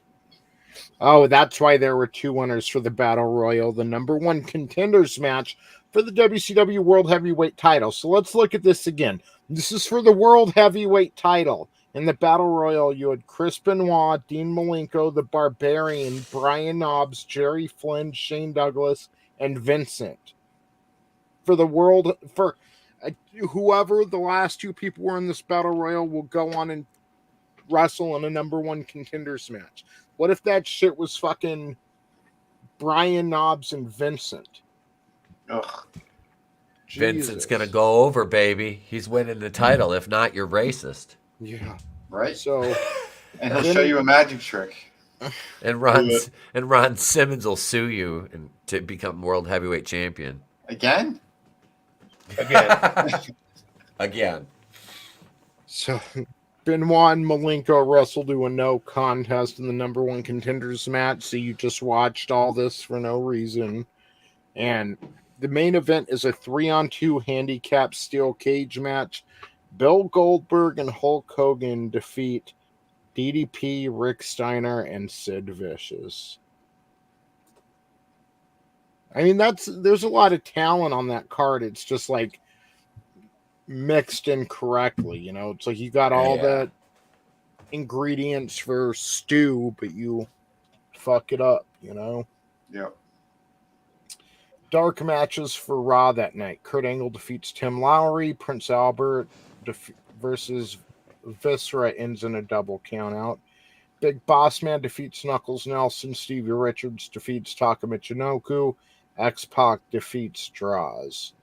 Okay, I thought he was paralyzed by that point, so this is just fucked up. Right. So, the actual show starts. We get a WWF Tag Team Titles match. The Rock and Sock Connection defeat Triple H and Kane, who are both part of the corporation. Are they in the corporation still? Maybe not. I don't know if that was still together at this point. Yeah, they already broke up. Jeff Jarrett defeats Jacqueline. Number one contenders match for the tag team titles. Edge and Christian defeat the Acolytes. Big Show defeats Val Venus. Test, Gerald Briscoe, and Pat Patterson defeat the Mean Street Posse. I bet that was the night of Pat Patterson's life. Oh yeah. Come here, young man. You know, I'm gonna fondle your buttocks. Like, 47 years. I had to keep this secret. He said, "What secret?" Oh God. So, yes. Next up, we have Hardcore Holly and Crash Holly defeating the New Brood, Matt and Jeff Hardy. Wait, let me do this one. Let me do this one. Number 7, this match really should have blown the roof off the arena because look the fuck out. It's Steve motherfucking Blackman, to quote Wrestling Bios. I was going to say Steve motherfucking Black. Oh, yeah. The real motherfucking problem, Steve motherfucking Blackman. You better look out the rest of it. Did you hear his 98 Royal Rumble review? Yes. He's like, yes, dude. He was on fire. There was a building on fire, so Steve Blackman politely requested that Kurgan eliminate him so he could go hand. The real motherfucking problem. Yeah. Steve motherfucking Blackman. Next up is a hardcore match, women's title. Ivory versus Tori. Ivory is the champion and defeats Tori. The next up is a WWF title match. Didn't Triple H just wrestle Kane or with Kane earlier? Yeah. Triple H is the champion and he defeats Mr. Ass. The one, Billy Gunn. Scissor me, daddy ass. Yep. Yeah. They're trying to make Billy Gunn a fucking single star so bad they wanted him to be a single star. Yeah, stop trying to make Billy Gunn happen. Billy Gunn isn't going to happen. Yeah. He's over in AEW now. Scissor me, daddy gash. Oh. So, and the next year, in the year 2000, we get a WCW Thunder. Kiwi defeats Lieutenant Loco. I have no idea what's happening there. Lieutenant Loco is in the Misfits in Action. That's isn't that fucking Chavo? I think that's Chavo. No idea. Son of a bitch. Vinny's girlfriend's gonna be a whorehound. Who? Mickey James. Is she really? Shit. Yes, I'll share it right now, dude, on your wall. Yeah, it just popped up on Horror Hound from like 35 minutes ago. Damn, I might have to meet her. Vinny has. Mm-hmm. What do you call the fucking she's awesome. handicap matches? I got some pictures that I want her to sign. You'll have to take them in a plain envelope though. She might ask, "Why are you having me sign these?" I'll be like, "Look, I found them on a hard drive. Just sign them." Adam, I'm gonna send you a thumb drive of a video I found of her, and just have her sign that thumb drive. No problem. Yeah, Lieutenant Loco is Chavo. What's on his sweet tits? Yeah, this Thunder is shit anyway. I mean, we get a no holds barred match between Sting and Vampiro, I guess. Yeah, That was an underrated feud. That was an underrated feud, dude. They had some decent matches. Yeah. Like WCW loved, I mean, absolutely loved handicap matches in this era, and I hate handicap matches. Mhm. I really do. I got a problem with number 4 here. You got the Filthy Animals, Rey Mysterio and Juventud going over in the Harris brothers. First of all, fuck Rey Mysterio. He's like 3 foot tall, and Juventud Guerrera is I like Juvi, but he's a botch fest. He was like really unsafe in the ring. I don't think anyone's pining to see Bill Goldberg versus Elix Skipper, whether Lance Storm is in the match or not. Like, Elix Skipper was a fucking great tag team wrestler, but no, as a singles, because I've seen he did some singles stuff in TNA. In the he was in the what is that? The X division. yeah. He had some good matches. Rodney Mack. That's Jazz's husband. oh, They have really? a wrestling training school, yeah. Triple H defeats Eugene in a steel cage match. Jesus, look, they made Maven lose twice in dark matches on the same card. Oh yeah. That's funny. And I'd see Trish Stratus versus Nydia all fucking day. Nydia's underrated. Yeah, she Her was hotness. cute. Yeah. Yep. Yeah, now we're in the Cena era. Oh God. I Evan Bourne. I missed I think like everything, his introduction, like all that shit. Yeah. Like I caught parts of like towards the end of his shit. Cena I was. remember when he challenged Angle. Yeah, and then he had Angle? he had the like rapper gimmick. That was all okay. That was kind of cool. And he was on the B show. He was on SmackDown, so it was like you'd see him, you'd be like, okay. And it was a little exciting when he started getting elevated and beat JBL for the title. But it's just a lot of it wasn't Cena's fault. Like if you actually look at Cena's record, he wrestled more matches than Hogan did in his career.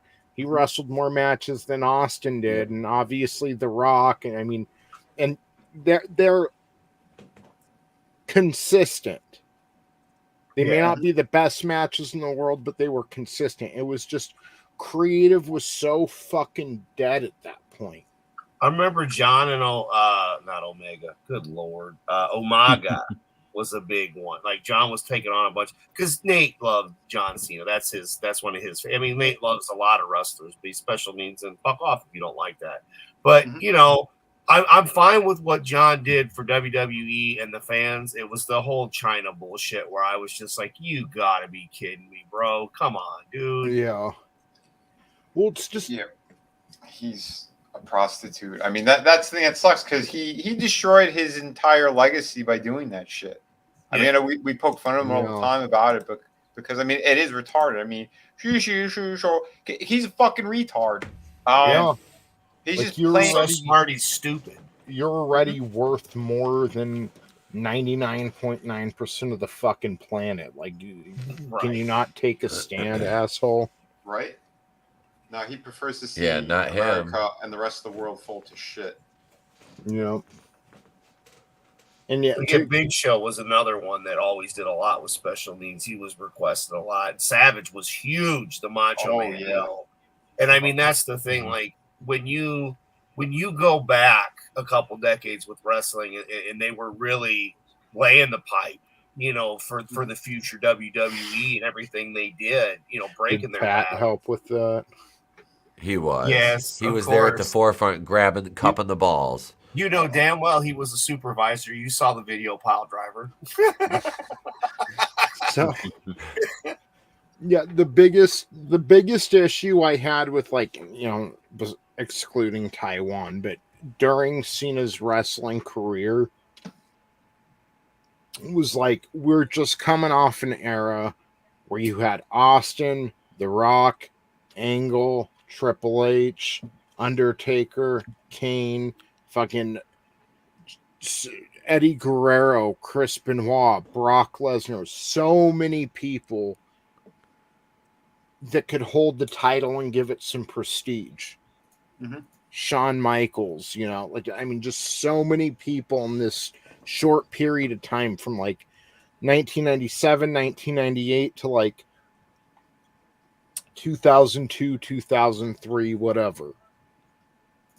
And then it goes into, well, Cena's the guy. Just Cena, like, sometimes Randy Orton would beat him, sometimes Edge would beat him, but they didn't really feel like threats. Like, no matter what happened, Cena was going to win the title back in a month or two. Mm-hmm.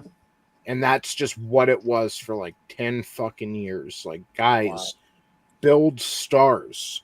And then they didn't. So then they want Roman Reigns to be the next guy. And they fucking... He's still not that good. People are like, oh, well, he's better now. He's really not that good. He's just been shoved down your throat and you started liking the taste. Like, yeah, that's what it was. Because the match that we saw, I mean, we were so bored of everything they did, and they tried to make some kind of spectacle that they thought people were going to talk about it, and it was just boring as shit. You had all that crap. They lifted the ring. Okay. There was nothing special about it. And then, like, their marks were all like, oh, my God, it's the best thing ever. No, it's not. And your ratings reflected that. yeah. You know? Yeah. And, you know, I'm glad that they brought Strowman back because they didn't have anyone for this idiot to fight anyway. Now they have to do something. You can't just bring in this guy who's like a fucking beast. The worst part is that I already know what's going to happen. Roman Reigns will finally lose the titles to Cody Rhodes. And it's like, well, can you just have Roman keep them? Like, that's what, at least Cody can wrestle compared to Reigns. That's true.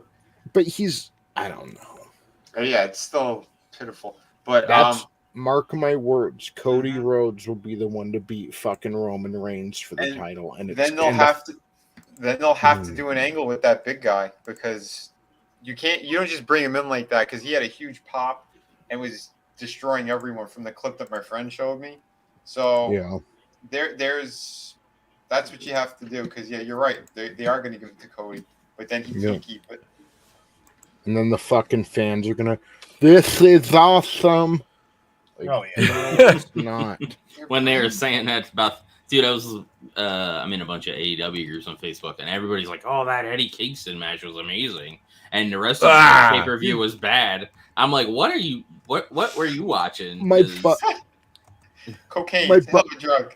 Yeah, my buddy who joined us, but couldn't, he didn't have his headphones, so he couldn't talk. He was telling me people in his private chats were like, so they should have CM Punk build up the title and then drop it to Eddie Kingston. Like, my God, I hate you guys, dude. Bless you, sweet summer children. Bless your hearts. You're all retarded. This is why wrestling sucks. Yeah, somebody call John Cena and Big Show because they need to visit a lot of their fans right now. Yeah. Big Show's supposed to come back as what was his Insano? That's the rumor. Captain Insano. Yeah, Captain Insano from The Waterboy. Because they bought the rights to that character. Oh my God. Yeah. No, please don't. I think he's got to grow his hair back out, dude. So which was just the Giant, which basically Captain Insano was just the Giant. If we're gonna do that, I'm all for it. If he can pull it off, like But he wants to come back and actually wrestle full time again. I think so. I don't know if it's full time, but like here and there. Wow. Oh, like Undertaker in the last couple of years. Yeah, right now I know he's doing like backstage shit. If I'm not mistaken. Well, he had that TV series there for a while too, and whatnot. Oh, that was good. That was actually surprisingly good.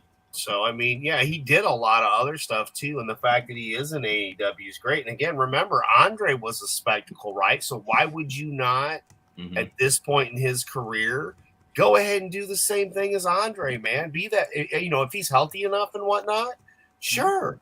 But be the Giant. Make it where nobody can pick him up and shit again. And, he can just go in and do a Lex Luger in like 3 minutes if need be, or have a 5-10 minute match, whatever. Yeah. But be that spectacle again. Because I've seen the dude. He's huge. Have him beat Punk and win the title. I'd be all right with that. Let's go ahead and because I'm hating wrestling more with every passing second. So let's go around the horn, and I'm gonna go eat dinner anyway. So Etep, tell them what's up. Yeah, I actually just released a video about 2 minutes ago that you can go watch. Elon Musk did not like the Rings of Power. And so I just got that video uploaded, and I did a video about John Krasinski coming back to play Reed Richards. I have another video that'll be dropping tomorrow about what the fuck, I don't even remember what this one's about.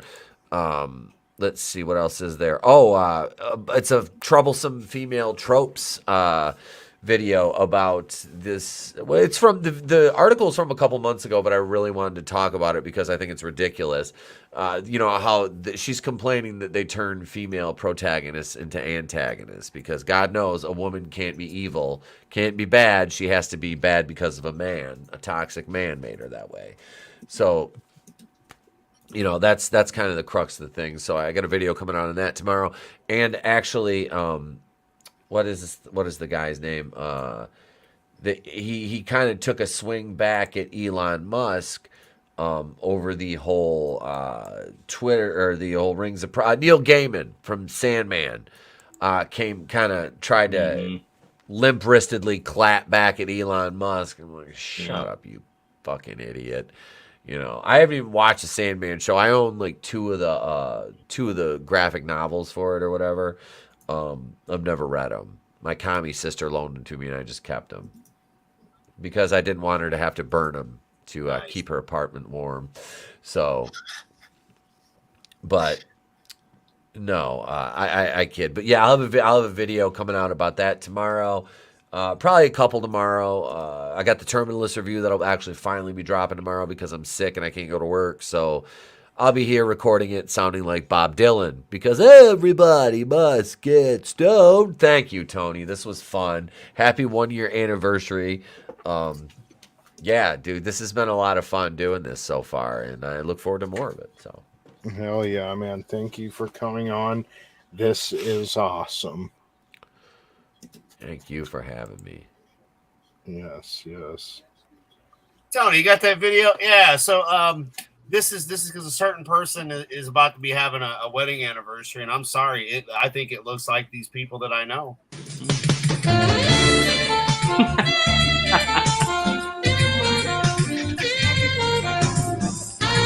That's hilarious.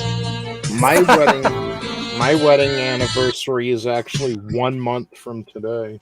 Yep. Oh, nice. And it was funny because you put that in the chat, but I already had it in my calendar, Tony, about your wife, so it was kind of funny. But yeah, there you go, Etep, because I thought it was funny that kind of looks like your wife because I've met your wife, and she did have the pigtails, I do believe, the day I was over. So I seen that and was like, I have to share it on Tony's stream, and hopefully if he yells at me, it was worth it because Adam came over and interrupted role play Thursday. yeah. But yeah, I mean, happy anniversary, man. Damn it, That's all Adam. I wanted to say. Thank you. Thank you. Your daughter's 6 days older than my wife. Yeah, well, I'm sorry. Wow. Yeah. Now my oldest son Kyle is. Yeah. That's the funny thing. Like, it didn't click until we're sitting here. Like, all this information's been in my phone, and I'm like, that's funny. It didn't click then, but we're live on air, and that's when it goes, "Hey, you're fucking old." Thank you. Yeah, he's for not joining wrong. us, bro. You can stream again as of this week, right? Yeah, so tomorrow I don't think we'll be having a weed talk because I don't think I'll be able to stream until Thursday. Thursday I'll be on with Justin Proper, This Week in Bullshit, 7 p.m. Eastern Standard Time. Let's be real, probably 7:15 by his time. And then Friday, Fun with Friends will be back on my normal channel, the Superfan Adam Shawhan. Fun University, we did really well. It was fun. So I do have the backup channel, but I gotta get that built up a little more. But yeah, again, thank everybody for letting me come on. I will be around as I always am. But yeah, I'll be able to stream. And funny enough, I can stream from Frank's channel from my phone, but not my other two channels. And I'm not even monetized. I don't get it. But yeah, keep an eye on the Twitter and the Twitter and the Facebook, and you'll see where we'll be at. And we'll be stalking everybody here on the panel as we always do. Sweet, bro. Nice. Thank you for joining us tonight. Happy anniversary, Tony. Hell yeah, man. Thank you. Next up, we have the vampire. Hey, guys. So Saturday, November 19th, depending on if I work or not, is Full Gear. So we'll try to watch that over here on the channel like we did All Out. And do that lovely thing. And then this weekend I'm going to be in Ohio at Horror Hound. So if you're in the Ohio area, you want to see me, which I know Runner's going to be there. Bro. I'm sad because a year ago we were together, and this year I can't make it. It just sucks. I'm pinching to go this year. So, but it should be good. I know Mickey James and Nash and X-Pac are gonna be there, so I'm gonna try to meet them.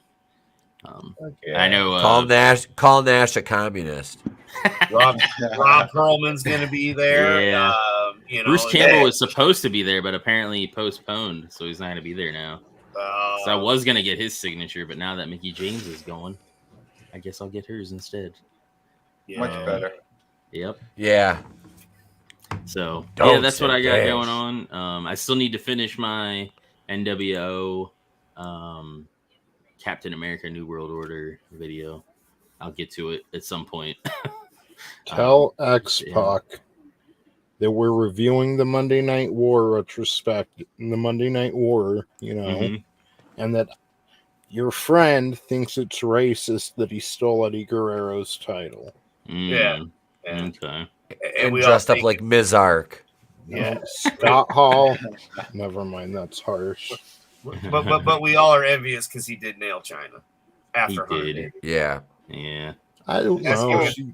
Sloppy seconds. I'm just not into all that. Like, she looked like Jean-Claude Van Damme in her Playboy.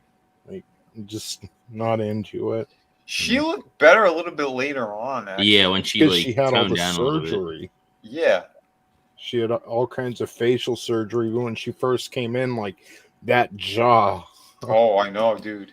Yeah, when she had that fixed, she looked way better. Mm-hmm. Shouldn't all out be during kudos Pride to the Month. doctors. The other thought that I was going to do for All Out for the intro that I did Fight Club instead, was going to be Tu Wong Fu with Patrick Swayze. John Leguizamo. Yeah, and I was gonna female version everybody, but I couldn't get decent photos of everybody that would actually look good as females, so I nixed it. Thank you. Jade posted She-Hulk photos on her Instagram. Oh, did she? Yep. Awesome. With her title. Yeah. She-Hulk. She needs to be our She-Hulk. She can save the She-Hulk. I'll be back in 10 minutes. Oh God! Oh God! Thanks for having me as always. Congratulations on us doing this for a year. It's been a blast so far. So yes, I'm looking forward to November 19th or somewhere around there. Mm-hmm. Hopefully, like, I'm into the pay-per-views enough now that I'm hoping it's live, but shit happens. Mm-hmm. Yep. Oh yeah, thank you, bro. Yep. Happy anniversary, brother. Dude, it's always so much fun coming over here. hanging out, talking wrestling, watching some of these matches again. And yeah, man, it really takes me back. And like you've been saying, Tony, it's awesome to do this, years later now with knowing what's going to happen all the time, but and what happened to most of these guys in general. It's fun. It's fun to look back at better times. Yes. But with new friends. So, and that's a great thing.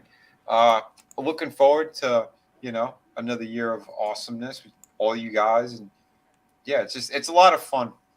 Everybody, if you haven't yet, please go support my projects as well. Go support the other people that are on this panel and in chat if they have YouTube channels or if they got projects, because it's your help that gets us to the place that we need to be with all this stuff. To giving everyone good entertainment again, to think about awesome stuff again, and none of the bullshit that's going on, because there's too much poison right now. We're seeing all the woke shit everywhere, but we'll still make fun of it, but we're going to give you better options. So they're out there. Jump on City of Venus, jump on Shadow of the Kraken, Through the Woods. We got the goods. We got projects that ship to you immediately. That's what you want. You want awesome storytelling, awesome artwork. You got top quality with my stuff. And if you want some entertainment, go check out my YouTube channel. We're always having a blast over there. This past week, we took a blast at some other motherfuckers, but it's still entertaining. So, you could watch it, but there's also a good message in there too, because there's too much evil and we got to slap that shit down whenever we get a chance. But yeah, it's about the good times over here and building something off of positivity, not poison and lies. So, yeah, everyone continue to be great to one another. Life's short. Let's have a good time. Oh, yeah, man. Thank you for your kind words, and thank you for coming on with us tonight, man. Always, brother. It's always a pleasure. Dude. Hell yeah. Enhanced Quadrant 4. How the fuck is this not in the MCU? How the fuck? What are you guys doing? Yeah. Sign this woman. I like her a lot more with darker hair. The blonde doesn't work for me. But She that's does look how. better with long hair. Yeah. Yeah. I always prefer darker hair anyway. She has hair? Right? Yes, so. It's the softest thing on her. I'm fine with that. Me too. Oh, perfect. yeah. Ladies and gentlemen, thank you for a year. This has been awesome. And by this time next year, so much will have gone down. I mean, just good times all the time. Raw should be Raw as War here in a couple more weeks. Should be going 2 hours. It's probably why they're doing 2 hours for this Thursday, Raw Thursday. They're kind of testing the waters now, feeling it out. So, good times. We're still a bit away from WrestleMania 13, but we'll do a live watch party for that. If y'all want to watch along with us, see Sid shit his pants, always a good time. Go check out my Jack Murphy video from earlier. I appreciate all the support already, all the comments, everything. Good. Thank you. I just saw that on Twitter earlier, and I was wanting to make a video. I'm like, I'm doing this, because Jack Murphy, for all of his faults, and they are plenty, he really hit the nail on the head there. So I just wanted to highlight that, because I do listen to Tim Cast IRL. I remember, like, a lot of these people are like, oh, yeah, like Jack Murphy is an insult. But I listened to Tim Cast. I heard Jack a lot, and sucks things went down the way they did. And obviously he had... Okay, so Tim brought him on, like, to defend himself when the Sidney Watson thing happened. But when they found out he was shoving any and everything up his ass, Tim's obviously like, all right, dude, like, this is too much, Can't spotlight you no more. But, yeah, it was good just to see him make a good point that out while poking a little fun at him. So go check that out. I just wonder if the carpet matches the drapes. Yes, it's brown and gray for Jack Murphy. So now you know, manliness. Oh, you meant Jade. Sorry. Yeah, there ain't no hair down there. Mm-mm. So, Oh God. Oh, you know what's I fell out of my chair. Oh God. you know what's worrying me is like, 4 or 5 years ago, I'm like, everything going on, could this possibly be the end of like everything or just a major step back? And now you're starting to see like Ben Shapiro, name of his, I didn't watch it, but I just saw the name of his Ben Shapiro show today. It was like, are we witnessing global collapse? And guess what? We are. So little scary now that like all the intellectuals and mainstream people are talking about civil war and global collapse and famine and all that good stuff. So the least you could do is fill yourself up on some Jack Murphy content. Yeah. Yeah. So scary times, guys, but we'll be back to talk about more of that this Friday with Liars. We got Going Rogue tomorrow. Might have Collectible Past on Thursday. Definitely, last week I think was like what, a chaos stream. So or is that Sunday? Sunday's the madness stream and the chill stream, right? Yeah. Last Friday was a madness stream. It was a Friday madness. When things are too shitty or crazy or something stupid fucking happen, I end up making it a madness stream. And the last couple of Sundays have been madness streams as well. So, but there's a lot of crazy shit going on. But anyway, if you guys did miss if you did miss that Friday stream, go check it out and watch the one before it. Apparently, a lot of people are. One's was getting closer to 2,000 views, and the other one's getting close to 1,000. Damn. Congrats on that, at least. Even though I know you're not trying to like monetize nothing off that. But... No, I'm just happy that people are seeing the truth. That's what I'm fucking happy about. Definitely. The full truth's out there. Mm-hmm. Yes, the truth is out there, ladies and gentlemen. So, with that being said, join us back here on Friday for Liars. Should be a good time. And, once again, thank you for a year, ladies and gentlemen. This has been awesome, and I'm looking forward to the next year. So, with that being said, they are not pop culture. They are agenda. We are pop culture. No BLM bans. I like it. And y'all have a good evening. If you actually think that I was just the right gay guy,